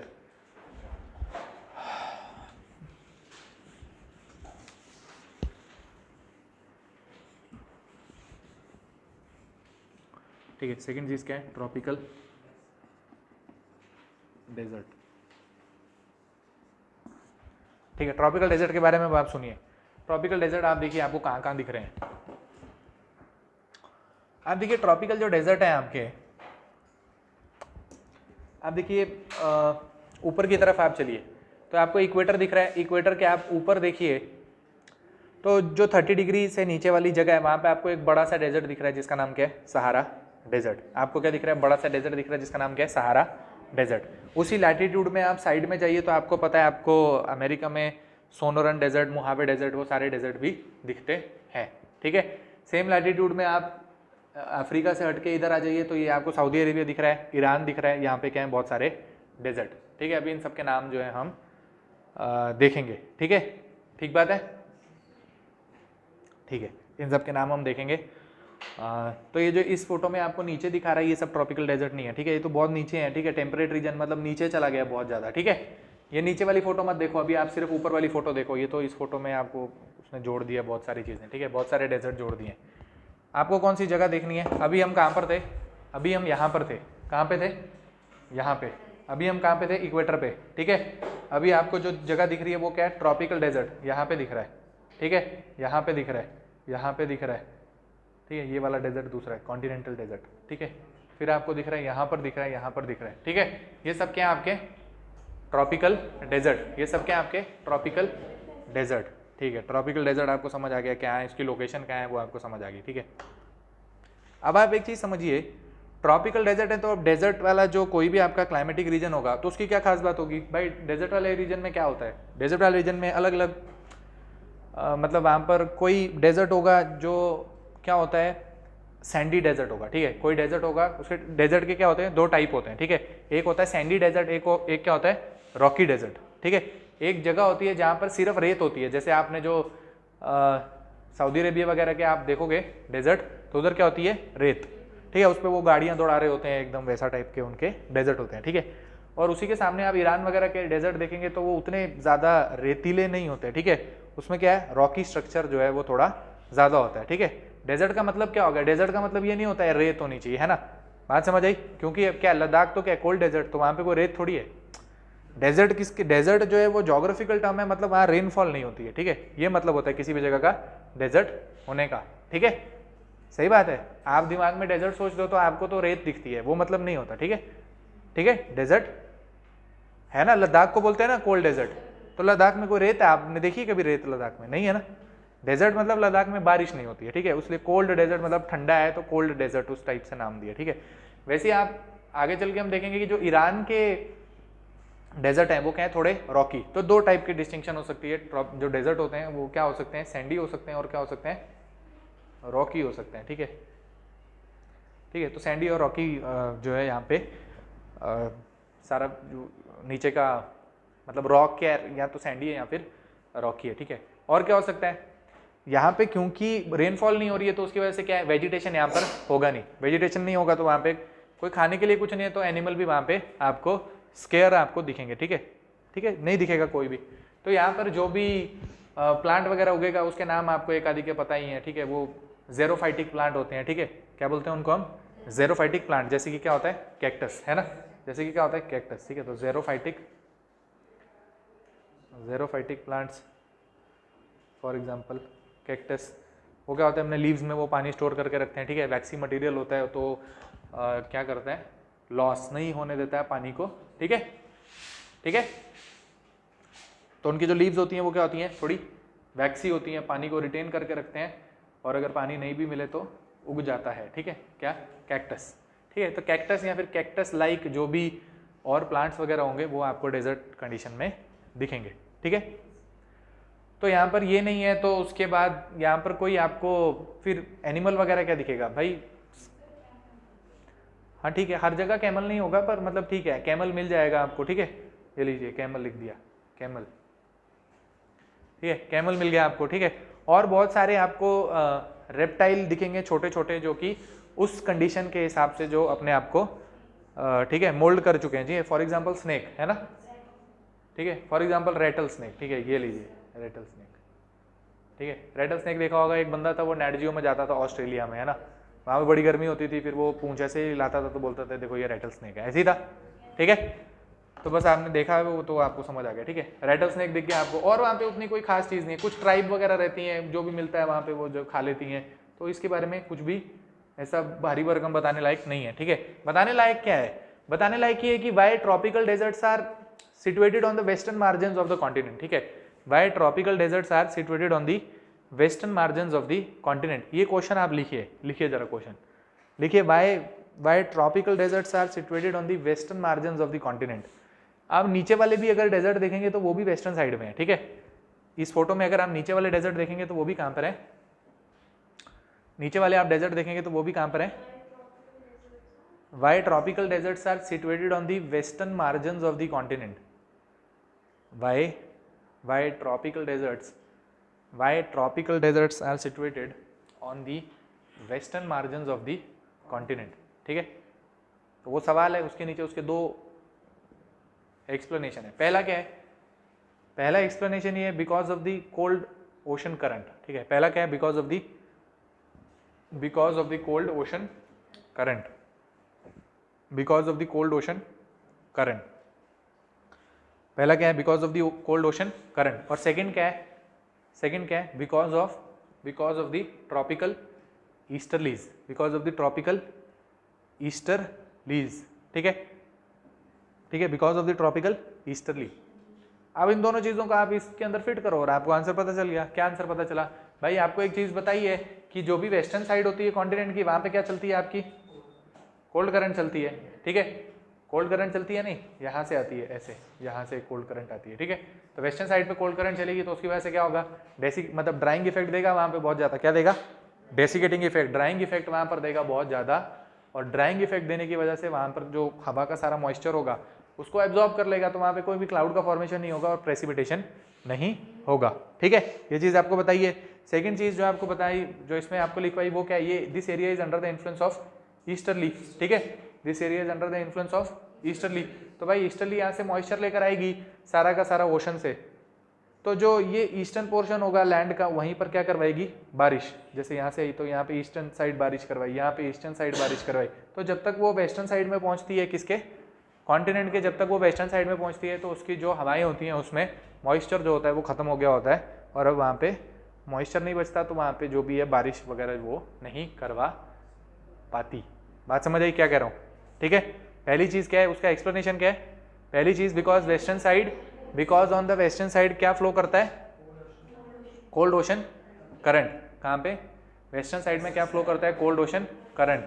और दूसरी चीज़ क्या है, वेस्टर्न साइड में क्या है, बिकॉज ट्रॉपिकल ईस्टर्ली जब वो मूव करेंगी, ठीक है, ईस्ट टू वेस्ट, तो जो ईस्टर्न पोर्शन होगा कॉन्टिनेंट का, वहाँ पे वो सारा का सारा मॉइस्चर जो भी है, क्लाउड वगैरह जो बनेंगे, ईस्टर्न पोर्शन पे बारिश करवाएंगे, जब तक वो वेस्टर्न मार्जिन पे पहुँचेंगे सारा का सारा मॉइस्चर जो है वो खत्म हो जाएगा, और because of that western portion जो है वहाँ पे मॉइस्चर की कमी रहेगी और डेजर्ट टाइप कंडीशन की फॉर्मेशन होगी, ठीक है। तो ये दोनों चीज़ें जो हैं आपको कॉपी में लिखनी है ताकि आपको समझ आए ट्रॉपिकल डेजर्ट के बारे में, ठीक है, ट्रॉपिकल डेजर्ट के बारे में। अब आप एक काम करिए, जरा अपना एटलस खोल लीजिए, अपना एटलस खोलिए जरा एक बार,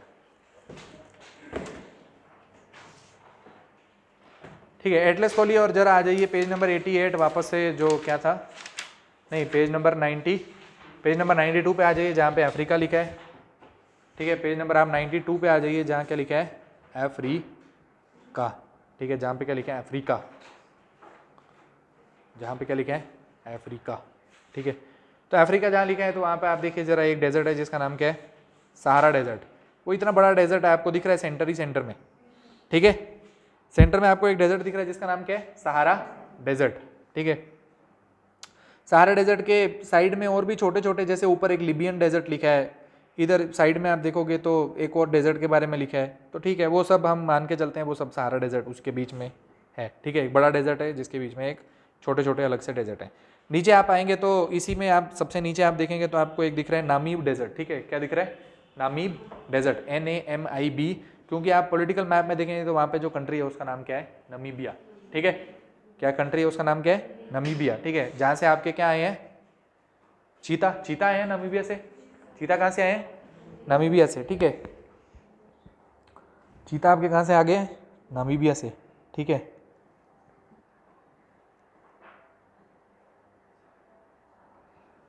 ठीक है, चीता नामीबिया से आ गए। तो आप एक और चीज़ देखिए कि हमें ऐसा लगता है कि भाई देखो हम तो चीता को लेकर आए हैं अफ्रीका से और कंडीशन एकदम सेम है, उसको उठा के हमने कहाँ डाल दिया, कौन से नेशनल पार्क में, कूनो नेशनल पार्क में हमने डाल दिया, ठीक है। लेकिन धीरे धीरे करके आप देख रहे हो कि वो सारे के सारे मर रहे हैं, ठीक है। अलग अलग कंडीशन है, मतलब अलग अलग चीज़ें हैं जिनकी वजह से वो अडाप्ट नहीं कर पा रहे हैं। लेकिन उसमें से एक बहुत बड़ी जो चीज़ है वो वहाँ का क्लाइमेट भी है, ठीक है। इन्होंने तो ऐसा अपनी तरफ से बोला कि देखो हमने तो कूनो नेशनल पार्क में डाल दिया, वहाँ पे तो बहुत अच्छा वो एकदम सिमिलर टाइप का क्लाइमेट है, पर नहीं है। आप हमें हमारे दिमाग में ऐसा लगता है अफ्रीका अफ्रीका तो वहाँ पे तो आग गिर रही है, ऐसा नहीं है। आज आप अभी के टाइम पे एक बार जरा नामीबिया का टेम्परेचर चेक कीजिए, जरा देखिए, अभी आप जरा एक बार गूगल पे जाला डालिए, जरा देखिए टेम्परेचर ऑफ नामीबिया, मुझे बताइए कितना टेम्परेचर है।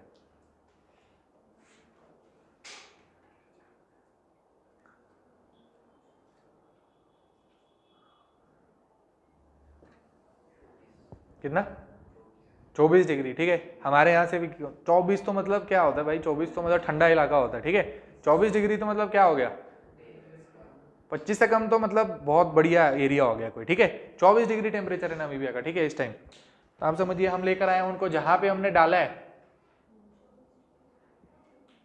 क्या हो गया, क्या हो गया 24 डिग्री में, बोलो बोलो क्या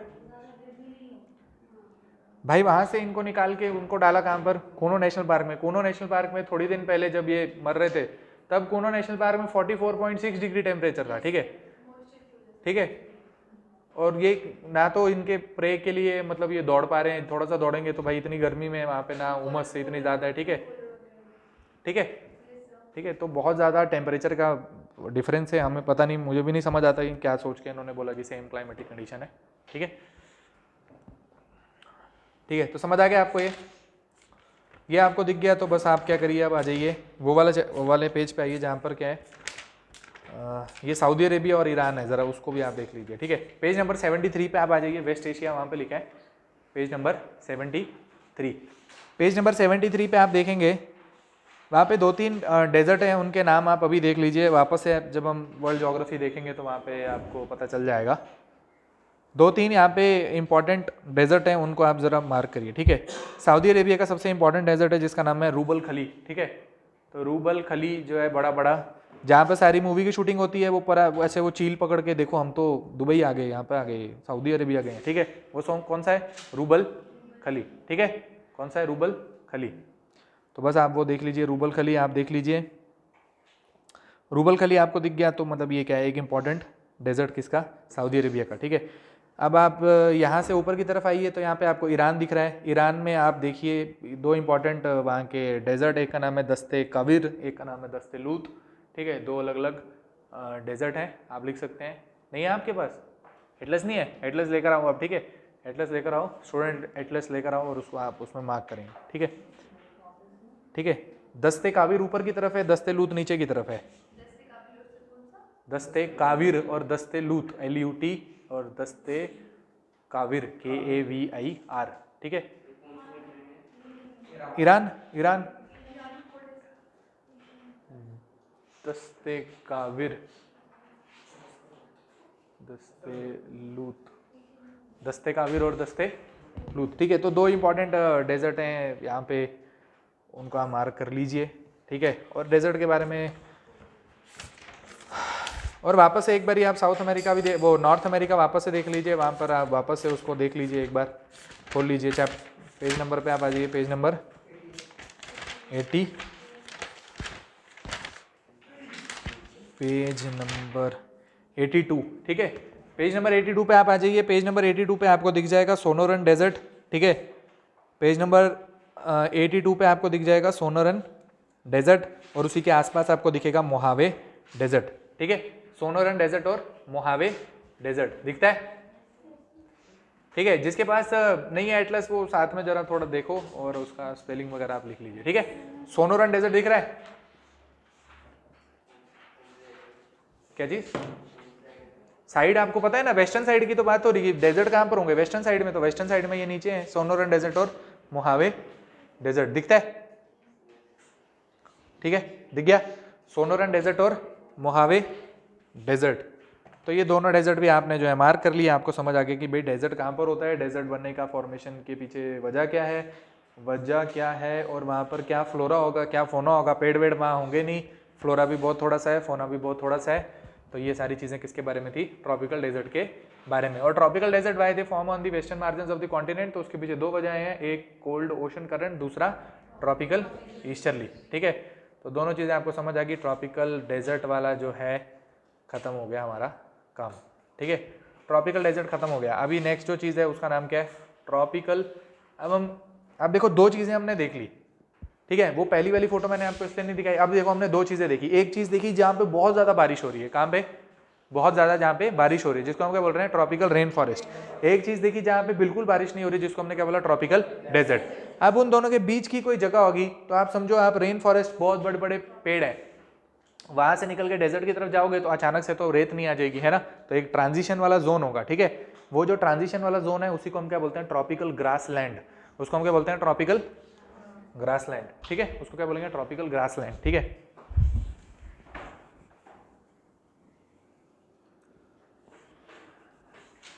ठीक है, तो तीसरा नंबर ट्रॉपिकल ग्रास लैंड, और उसी को हम क्या बोलते हैं? Savanna. Savanna type of climate.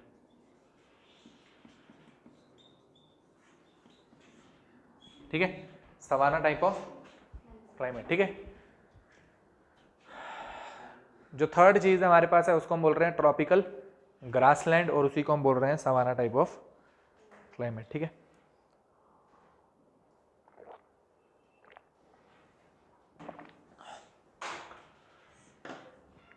आप देखिए, अब ये वाला फोटो देखिए आप, जहाँ कहाँ गया वो?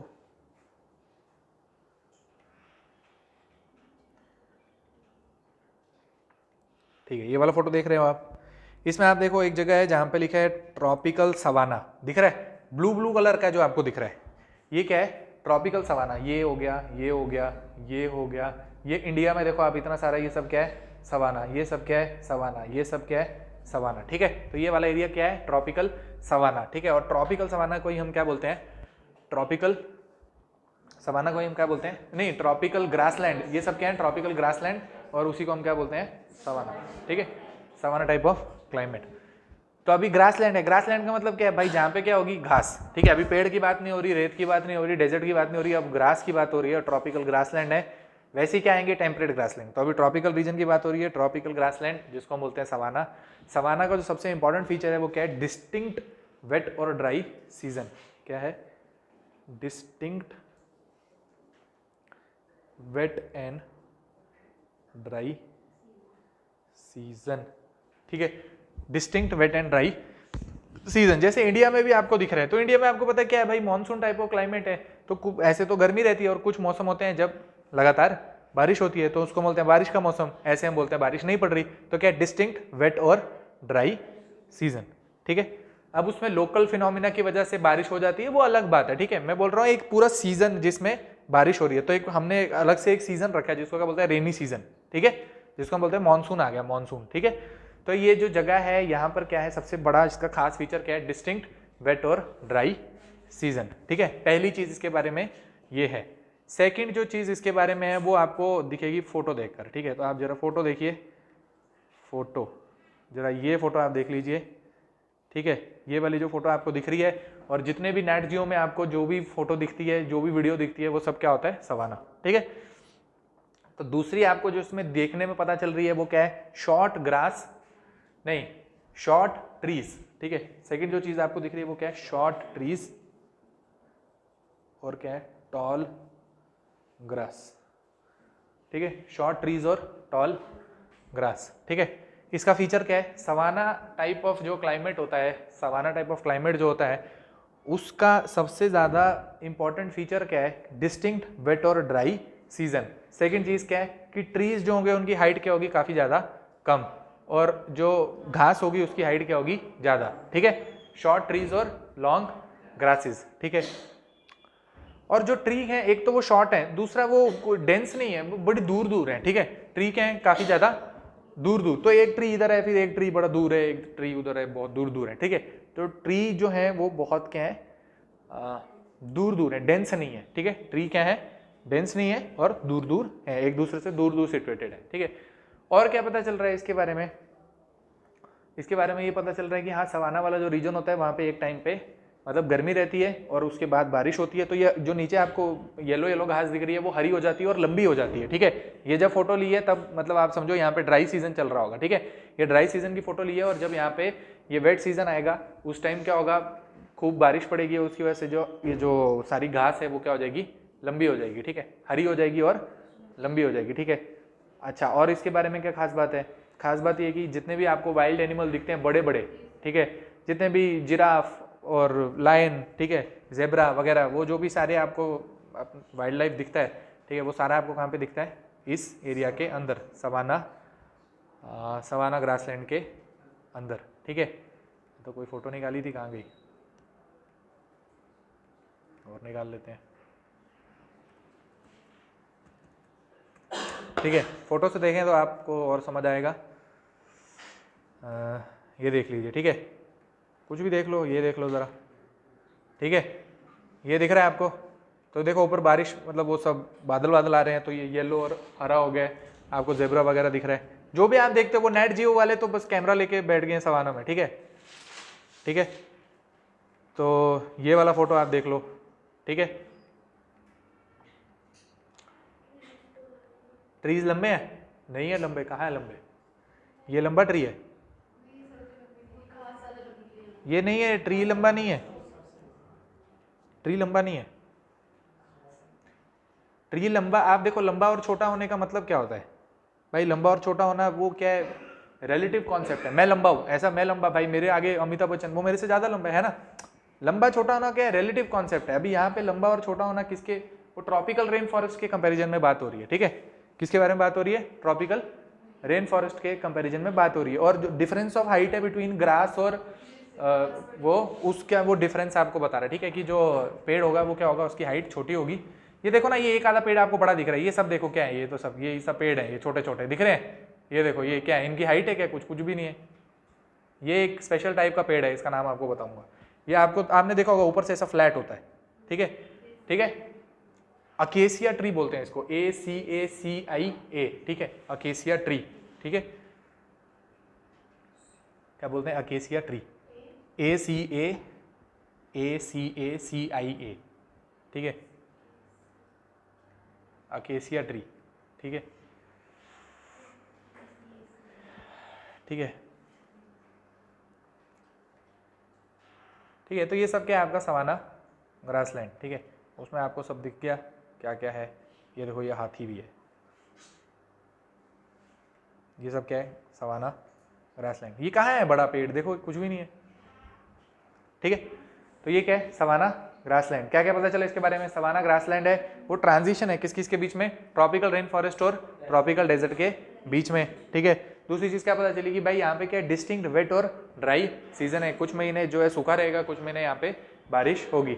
उसके बाद क्या है भाई, ट्रीज जो होते हैं वो शॉर्ट होते हैं, जो ग्रास होती है वो क्या होती है, टॉल। इनके पीछे रहने का, इसके पीछे जो एक वजह होती है वो ये होती है कि गर्मियों में जो, जब बहुत ज़्यादा गर्मियाँ होती हैं, ठीक है। तो आपको पता है ना वो घास वगैरह में आग लग जाती है खुद ही, फॉरेस्ट वगैरह में भी खुद ही आग लग जाती है, ठीक है। टेम्परेचर एक टाइप से ज़्यादा हो जाता है और खुद ही जो है फॉरेस्ट फायर वगैरह जो है लग जाती है, ठीक है।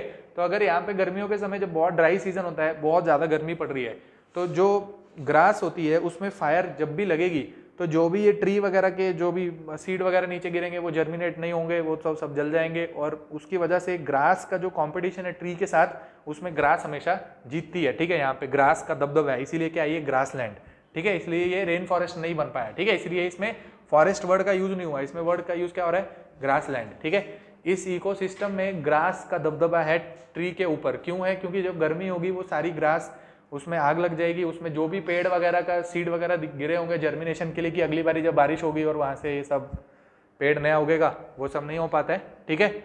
और उसकी वजह से घास का दबदबा यहाँ पे रहेगा, ठीक है। अच्छा भाई, और क्या बताएं इसके, बिग गेम कंट्री, ठीक है। आपकी बुक में कहीं पे लिखा होगा इसको क्या बोलते हैं, big game country, big game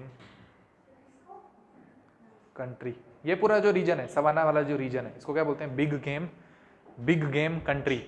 big game country क्यों बोलते हैं भाई, यहाँ पे वो अंग्रेज वगैरह जब पुराने टाइम पे होते थे तो शिकार करते थे, ठीक है। इसका एलिफेंट का शिकार कर लेंगे, इसका शिकार कर लेंगे और आपस में भी एक दूसरे का शिकार करते हैं ना, ठीक है भाई। ये जो एरिया है यहाँ पर क्या है, बड़े बड़े यहाँ पे एनिमल है, ठीक है। हाथी भी इधर है, जिराफ भी इधर है, हिरन भी इधर है, फिर चीता वो सब यहीं पर है, लायन भी इधर है, टाइगर भी, सब सारी चीजें हैं यहाँ पे, है ना, ठीक है। तो आपस में भी एक तो उनके बीच में कंपटीशन हो रहा है, दूसरा जो बाहर से मतलब जब अंग्रेजों का टाइम वगैरह जो होता था तो वो यहाँ पर आते थे ना, तो इसका शिकार कर लिया, वो शेर का शिकार कर लिया, ठीक है। तो यहाँ पे क्या है, बिग गेम कंट्री इसको बोला जाता है, ठीक है। क्या बोला जाता है, बिग गेम कंट्री, ठीक है, big game country.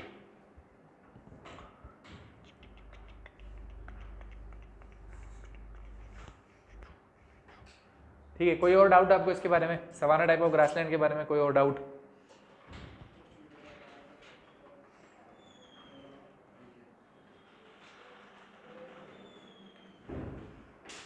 Savanna type of grassland समझ आ गया, सवाना टाइप ऑफ ग्रासलैंड आपको समझ आ गया, ठीक है। इंडिया में भी सवाना टाइप ऑफ ग्रासलैंड आपको दिखेगा, बहुत जगह दिखेगा, आप कहीं पर भी निकल जाओ, जैसे भी इंडियन ज्योग्राफी देखेंगे तो उसमें आप राजस्थान को देख लोगे, एमपी को देख लोगे, नीचे भी चले जाओगे, कर्नाटका मतलब बीच वाला रीजन, कर्नाटका हो गया, तेलंगाना हो गया, वहाँ पर ऐसा ही होता है। ये ट्रॉपिकल ये जो है ना ग्रासलैंड, ठीक है, दूर दूर होते हैं, घास बड़ी बड़ी होती है, पेड़ बहुत दूर दूर होंगे, ठीक है, ठीक है। देखा ना, इंडिया भी था ना इसके अंदर, था। तो ठीक है, ये वाला क्लाइमेटिक रीजन आपको समझ आ गया, जिसका नाम क्या, इसको हम क्या बोलते हैं, ट्रॉपिकल ग्रासलैंड, और इसको क्या बोलते हैं, सवाना टाइप ऑफ क्लाइमेट, ठीक है। खत्म होगी बात, यहाँ से आगे बढ़ेंगे तो वो मैप कहाँ चला गया, ठीक है। इस वाले मैप में आप आ जाओ तो देखो क्या क्या चीज़ें हमने देख ली, ट्रॉपिकल रेन फॉरेस्ट देख लिया और ट्रॉपिकल सवाना हमने देख लिया, ठीक है। तो देख लीजिए आप, ट्रॉपिकल रेन फॉरेस्ट के आगे आपने लिखना है तो AF लिख सकते हैं, जो कि किसका, कोपन का क्लासिफिकेशन है, और उसी के सामने AW लिखेंगे तो क्या है, ट्रॉपिकल सवाना, ठीक है। अब इसके बीच की एक रीजन है जिसको हम क्या बोल रहे हैं, ट्रॉपिकल मॉनसून, ठीक है। एक छोटा सा रीजन है जिसको हम क्या बोल रहे हैं, ट्रॉपिकल मॉनसून, ठीक है। अभी हम देखेंगे ट्रॉपिकल मॉनसून के बारे में, ठीक है।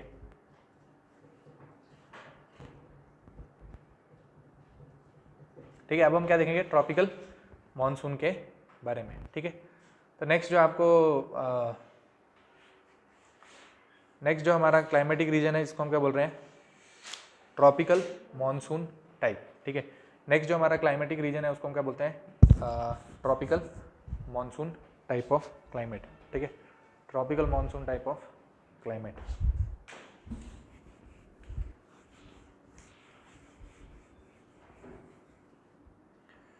ठीक है, फोर्थ नंबर है ट्रॉपिकल मॉनसून, ठीक है। ट्रॉपिकल मॉनसून के बारे में आप समझिए कि भाई ट्रॉपिकल मॉनसून जो होगा वो आपको दिख रहा है अलग अलग जगहों पे, लेकिन देखो यहाँ पे दो चीजें दिख रही हैं आपको, दो नाम लिखे हैं, ट्रॉपिकल मॉनसून और ट्रॉपिकल मरीन, ठीक है।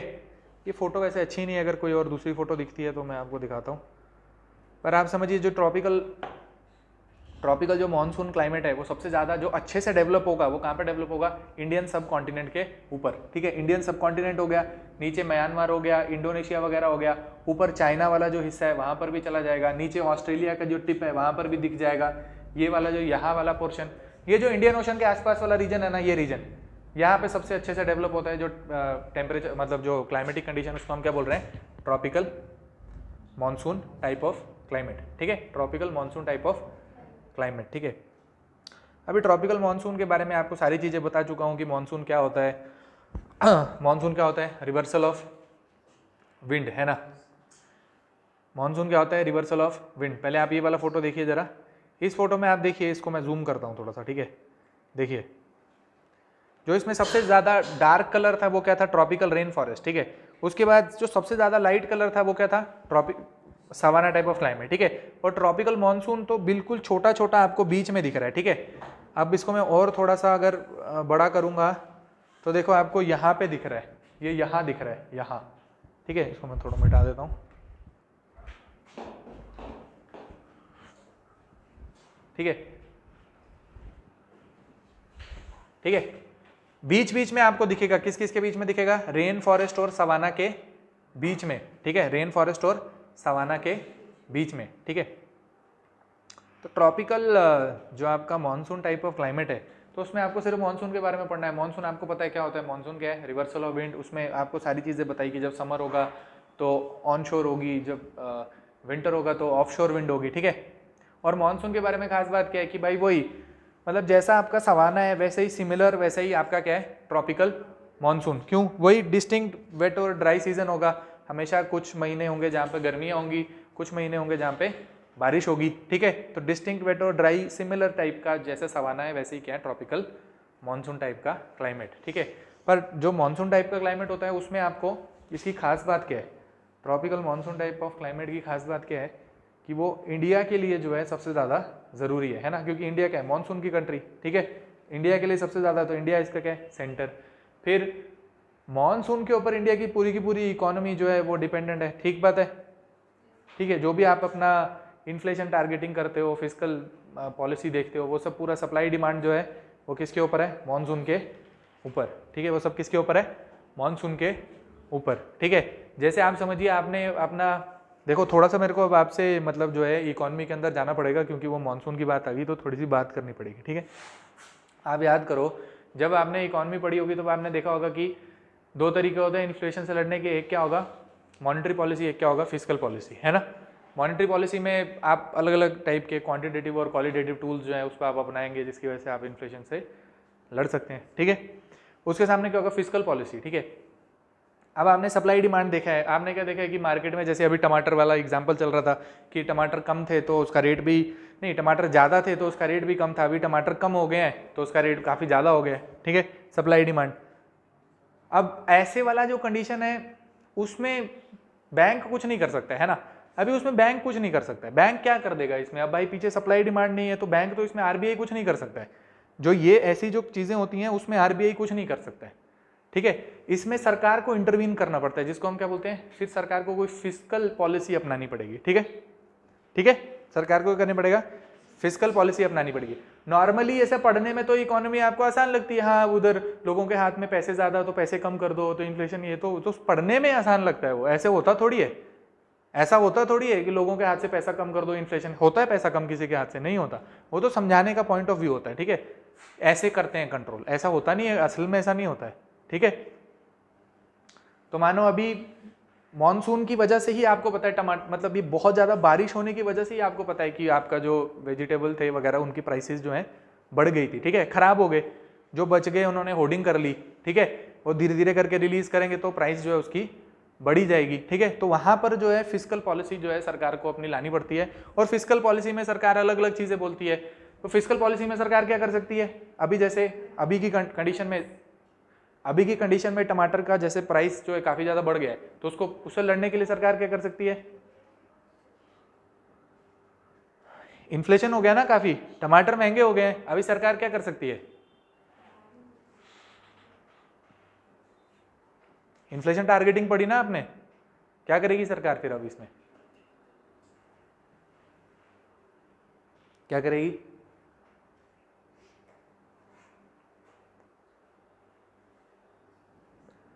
भाई मॉनसून आप सोचो कि कितना ज्यादा इंपॉर्टेंट है कि इंडिया के जो सेशन होते हैं पार्लियामेंट के, उसमें से एक मॉनसून सेशन होता है ना, अभी जो चल रहा है, अभी जो इसकी शुरुआत हुई है उसको क्या बोलते हैं? Monsoon session. तो इतना ज्यादा जरूरी है मॉनसून सेशन इंडिया के लिए, because India is agricultural economy, ठीक है।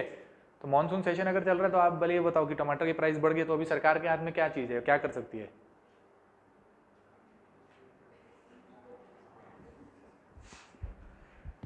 बताइए। आरबीआई कुछ कर सकती है? आरबीआई कुछ कर सकती है? टमाटर का प्राइस इंक्रीज हो गया, आरबीआई क्या करेगी बताओ इसमें? इन्फ्लेशन हो गया है ना काफी ज्यादा, इन्फ्लेशन हो गया काफी ज्यादा, टमाटर का प्राइस बहुत ज्यादा बढ़ गया है, तो इन्फ्लेशन काफी ज्यादा हो गया है। तो अब दिख रहा है कि इन्फ्लेशन तो वो 4 to 6 के बीच में रखना है, ऐसे ही होता है, 4 ± 2 है ना, 4 से 6 के बीच में रखना है, यही पढ़ा ना आपने इन्फ्लेशन टारगेटिंग। तो 4 से 6 के बीच में रखा है, वो 4 से 6 वाला ब्रीच हो गया, वो 6.5 7 हो गया। अब आरबीआई क्या करेगी बताओ इस कंडीशन में? है ना, वेजिटेबल के प्राइस बढ़ गए ना, अब क्या करेगी सरकार बताओ? आरबीआई क्या करेगी? या आप वो हो हल्ला मचा रहे हो कि देखो देखो हाय हाय मोदी, क्या करेगी सरकार?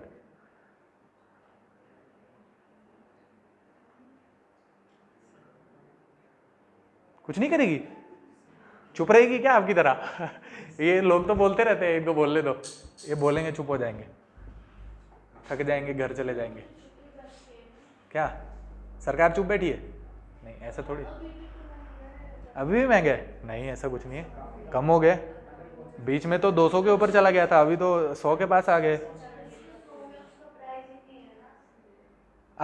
असल वाली बात नहीं हो रही, तो इन्फ्लेशन धीरे धीरे करके कम होता है ना, ऐसा थोड़ी होगा कि कोई चीज 200 की बिक रही है तो कल से सरकार बोलेगी 30 की बिकेगी, ऐसा थोड़ी हो सकता है। इन्फ्लेशन जो बढ़ गया है वो धीरे धीरे करके ही कम हो सकता है ना। आप मुझे सिर्फ एक चीज बताओ, इसमें आरबीआई कुछ कर सकती है कि नहीं कर सकती है? जल्दी बता दो भाई, मैंने इकोनॉमी नहीं पढ़ानी है, ऐसे पूछ रहा हूँ आपसे कि इसमें क्या सरकार कुछ कर सकती है, आरबीआई कुछ कर सकती है? क्या आरबीआई इसमें कुछ कर सकती है? कर सकती है? आप बताओ, पढ़ा आपने ऐसा आरबीआई के हाथ में कोई टूल है जो इसमें काम करे? क्या क्या टूल है आरबीआई के पास इन्फ्लेशन से लड़ने के लिए? अरे ना, नाम तो क्वांटिटेटिव क्वालिटेटिव है क्या मतलब, असल में क्या करना है वो तो बताओ। नहीं कर सकती आरबीआई कुछ, ठीक है, इसमें आरबीआई कुछ नहीं कर सकती, ठीक है। इसमें किसको, इसमें फिस्कल पॉलिसी अपनानी पड़ेगी, जो फिस्कल क्या होता है, सरकार वाला, है ना। सरकार इसमें दो चीजें कर सकती है, क्या कर सकती है? अभी सप्लाई डिमांड का मिसमैच हो गया, ठीक है, तो अभी सरकार क्या कर सकती है? डिमांड तो बहुत ज्यादा है ना, डिमांड काफी ज्यादा है, सप्लाई कम है, तो प्राइस क्या हो गया है, बढ़ चुका है। अभी क्या कर सकती है सरकार? क्या करेगी? कैसे? जोर से तो बोलो थोड़ा। हाँ, इंपोर्ट करेगी ना, खतर थोड़ा जोर से बोलो ना, फिर क्या हो गया इसमें? इंपोर्ट ही तो करना पड़ेगा, और क्या है, कहीं से तो लाना पड़ेगा ना टमाटर, तभी तो मार्केट में आएगा। खत्म हो गया, तो जोर से बोलो ना ये वाली बात। इंपोर्ट करेगी, करेगी तो हाँ करेगी, इंपोर्ट करेगी, बाहर से लेकर आएगी। भाई हर साल तो होता है प्याज के साथ, वो बाहर से मंगवाना पड़ता है, प्याज करना पड़ता है ना।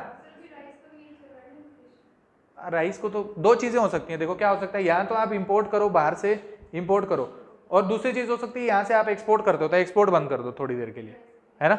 अभी जैसे राइस के साथ हो रहा था, एक्सपोर्ट बंद कर दो, यहाँ से आप बाहर कोई टमाटर नहीं जाएगा, और बाहर से आप टमाटर लेकर आओगे, फिर आप बहुत सारी चीजें कर सकते हो, फिर सरकार पॉलिसी बनाएगी कुछ ना कुछ, जैसे होता है ना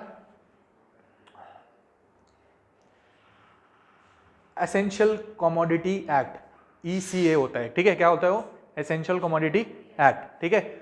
उसमें जैसे सरकार इसको डाल देगी तो बोलेगी कि भाई ये बहुत एसेंशियल कमोडिटी है, इसमें आप होर्डिंग नहीं कर सकते, कुछ नहीं कर सकते, और एक प्राइस सरकार बना देगी। जैसे अभी पिछले दिनों एक न्यूज आई थी कि 80 रुपए किलो के हिसाब से सरकार जो है अभी मंडी में बेचना उसने चालू किया, कहीं से लेकर आई है और बेचना उसने चालू किया। तो ये ऐसी तरीके से अब आप इसमें से लड़ सकते हो, ठीक है। ये एसेंशियल कमोडिटी एक्ट जैसे आपको पता है वो कोविड का टाइम आया था, ठीक है, तो कोविड का टाइम आया था, तो उस टाइम कि मार्केट बंद हो जाएगा, लॉकडाउन हो जाएगा, तो हर बंदा वो सारा बहुत ज़्यादा उसने होर्डिंग करना स्टार्ट कर दी थी, ठीक है, ठीक है, कि ये भी घर में रख लेता हूँ मैं, ये भी घर में रख लेता हूँ, फिर मैं 2-3 मतलब पैकेट भर के मास्क भी घर में रख लेता हूँ, फिर 10-15 सैनिटाइजर रख लेता हूँ, ठीक है। तो मार्केट में क्या उसका शॉर्टेज हो जाएगा।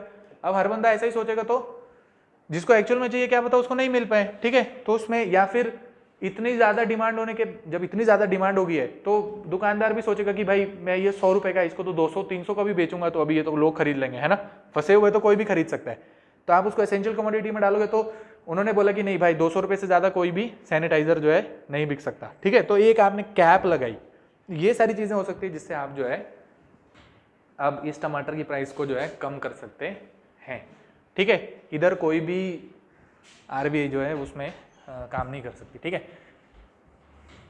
तो ये मैंने आपको क्यों बताया, ये मैंने आपको इसलिए बताया क्योंकि इंडिया का जो क्लाइमेट है वो मानसून टाइप ऑफ क्लाइमेट है और इंडिया में हर जो चीज़ जो भी है वो क्लाइमेट से रिलेटेड है। जैसे अभी बजट भी आता है तो उसमें भी आप देखोगे, बजट पढ़ लिया आपने, बजट पढ़ लिया, ठीक है। आप देखिए बजट में बहुत सारी चीज़ें होती हैं, जैसे क्या होता है फिजिकल डेफिसिट होता है जैसे, ठीक है, ठीक है, रेवेन्यू डेफिसिट हो गया, फिजिकल डेफिसिट हो गया। तो एक तो उसमें नॉर्मल वो टारगेट देते हैं, फिर उसके बाद क्या होता है रिवाइज्ड टारगेट, ठीक है। तो पहले हम सोचते हैं कि हमारा इस साल फिजिकल डेफिसिट इतना रहेगा, ठीक है। थोड़ा इकोनॉमी बतानी पड़ेगी क्योंकि भाई इकोनॉमिक ज्योग्राफी और इकोनॉमी जुड़ी हुई है कहीं ना कहीं, ठीक है, थोड़ी सी, ज़्यादा नहीं बता रहा।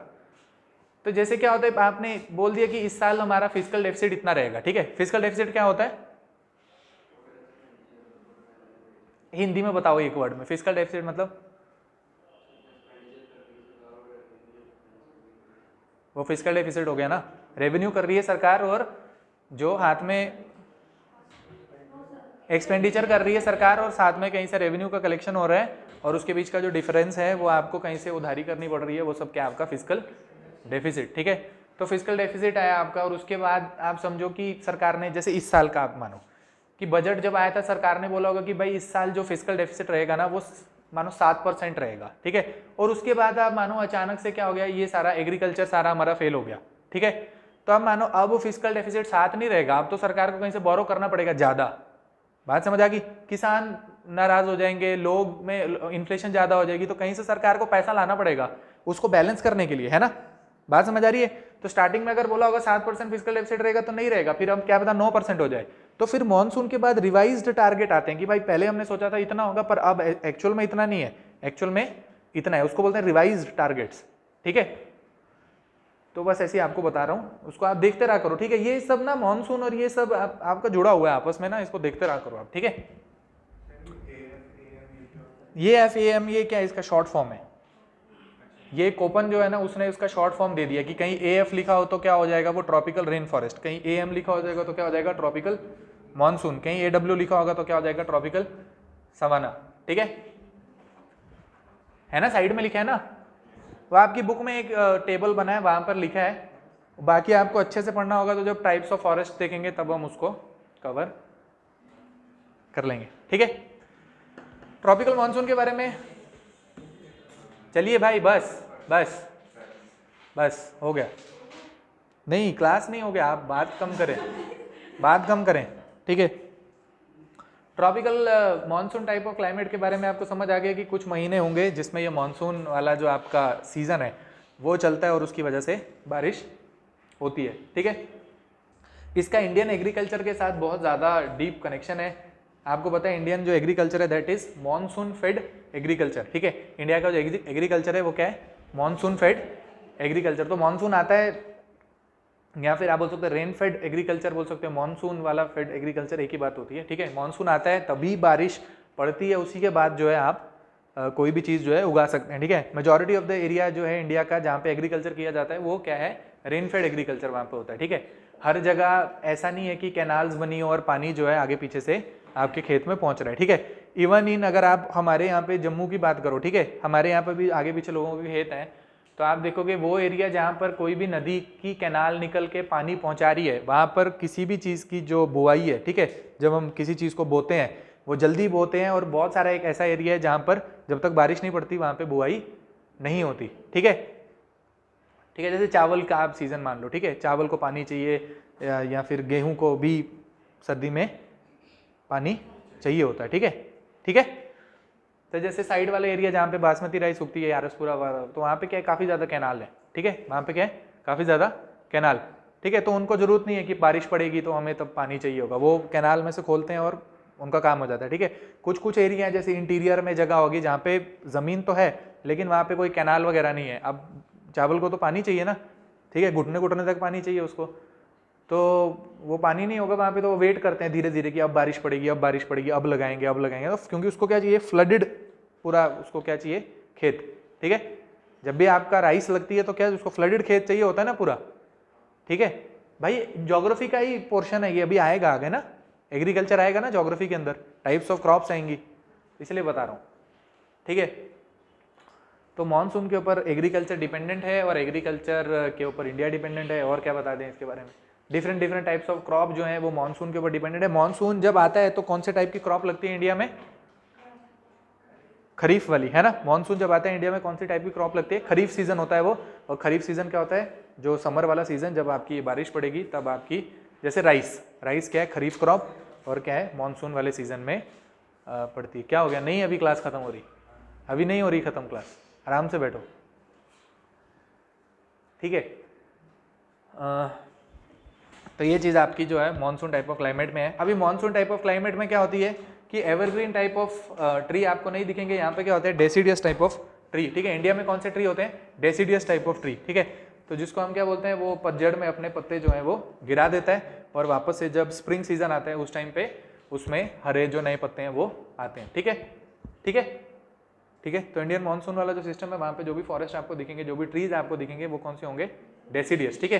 तो अब आगे चल के टाइप्स ऑफ फॉरेस्ट देखेंगे तो उसमें अलग अलग टाइप के फॉरेस्ट के टाइप होंगे, ठीक है, कि डेसिडियस भी कैसे, ड्राई डेसिडियस है, मॉइस्ट डेसिडियस है, तो अलग अलग टाइप्स होंगे उसके, वो हम आगे चल के देखेंगे, ठीक है। आपको क्या जल्दी क्या इतना, अभी तो मैं आपकी 2-2 क्लासें लेने वाला हूँ बस, अभी थोड़ी दिन के बाद से बस, ठीक है।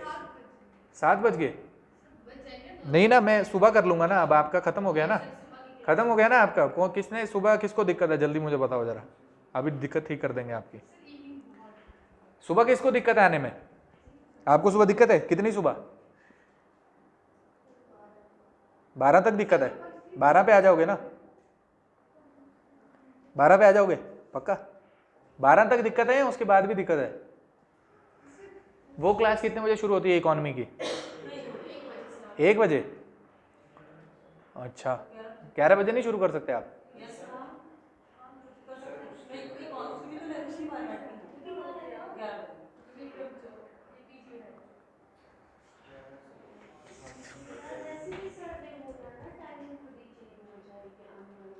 नहीं पर मुझे 2 क्लास लेनी है ना, आपका ये खत्म करना है मुझे जल्दी, ठीक है।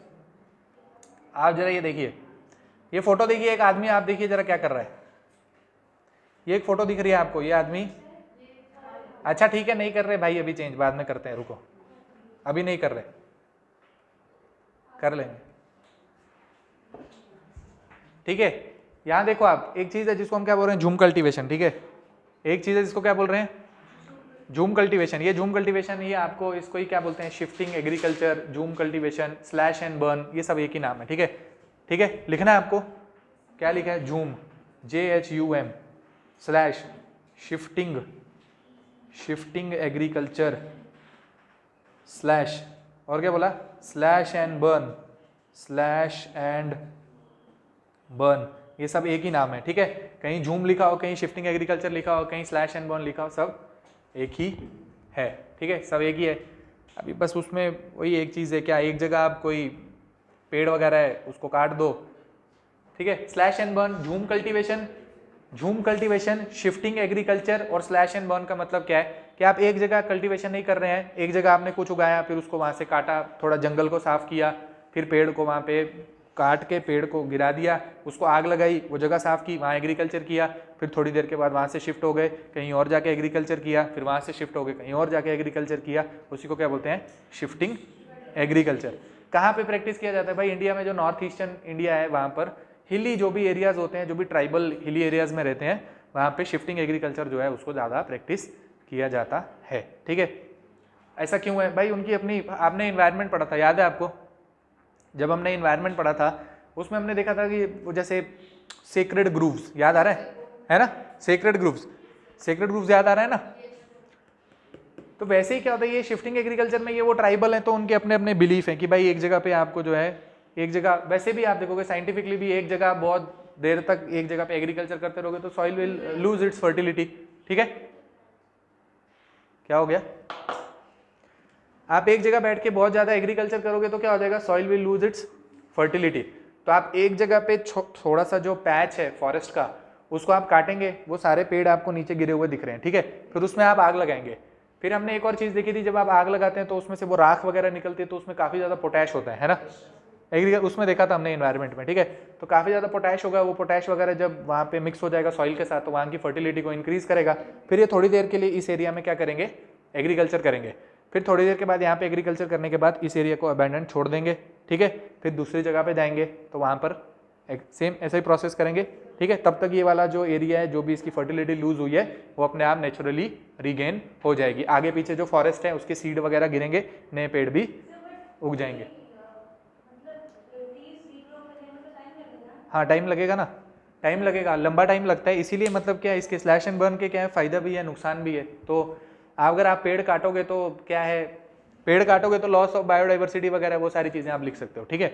और अगर आप बोलोगे कि नहीं ये तो एक जगह पे खड़े नहीं होते, शिफ्ट करते रहते हैं, तो क्योंकि शिफ्ट करते रहते हैं तो अब एक मतलब बहुत जगह शिफ्ट करेंगे ना, मतलब एक अगर एक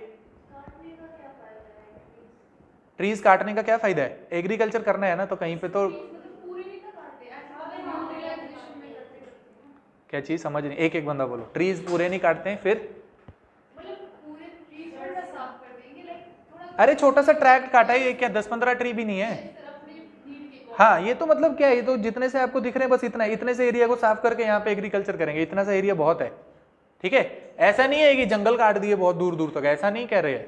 मतलब ये क्या 10-15 पेड़ काटे, यहाँ पे एग्रीकल्चर किया, 10-15 पेड़ वापस यहाँ पे एग्रीकल्चर करने के बाद एक सीजन कर लिया, 2 सीजन कर लिया, फिर यहाँ पे हट गए, यहाँ से फिर दूसरी जगह चले गए, तो इतने बड़े बड़े पहाड़ होते हैं, एक पहाड़ भी पूरा कवर नहीं होगा इनकी पूरी लाइफ टाइम में, ठीक है। ठीक है, तो वो अपने आप ही जो है रीगेन हो जाता है, वहाँ पे उग जाएगा कोई ना कोई फॉरेस्ट, ठीक है। तो अगर आप इनको ट्राइबल के नज़रिए से देखेंगे तो वो बोलेंगे कि हम तो इसको बहुत देर से प्रैक्टिस करते आए हैं, और ये मतलब एक पूरा साइकिल है, और उस साइकिल में जो है हम ज़्यादा जो है एक जगह पे नहीं टिकते हैं, जिसकी वजह से जो हर जगह जो लैंड है वो ऐसा नहीं है कि कोई भी बैरन हो जाता है, ठीक है। मतलब ऐसा नहीं है कि वहाँ पे फर्टिलिटी लूज होगी, ठीक है, ठीक है। थोड़ी देर के बाद घूम के जब वहाँ पर आएंगे तब तक वहाँ पे और ट्री भी उग गया होगा, ठीक है। तो बायोडाइवर्सिटी एक क्या है, एक साइकिल चलता रहता है और उससे मेंटेन रहती है, ठीक है। और दूसरी जगह जो पढ़े लिखे होंगे जिनको लगता है कि ट्राइबल तो कुछ भी करते रहते हैं, वो बोलेंगे देखो देखो भाई वो तो वहाँ पे पेड़ काट रहे हैं, ठीक है, ठीक है। मतलब क्या है ना, दो थॉट होते हैं ना, दो स्कूल ऑफ थॉट होते हैं। एक बंदा जो करेगा सामने, जो दूसरा बंदा जिसको चौधरी बनना है वो थोड़ा उसके सामने दिखाएगा ना अपना, देखो देखो आप तो गलत कर रहे हो, ठीक बात है, समझ आ गई। तो यहाँ तक आपका खत्म हो गया tropical monsoon type of climate, ठीक है। तो यहाँ पे रखते हैं, यहाँ से फिर कल से शुरुआत करेंगे इसके आगे, ठीक है, ठीक है। कल इसके आगे हम देखेंगे। यहाँ तक आपको कोई डाउट है, समझ आ गया?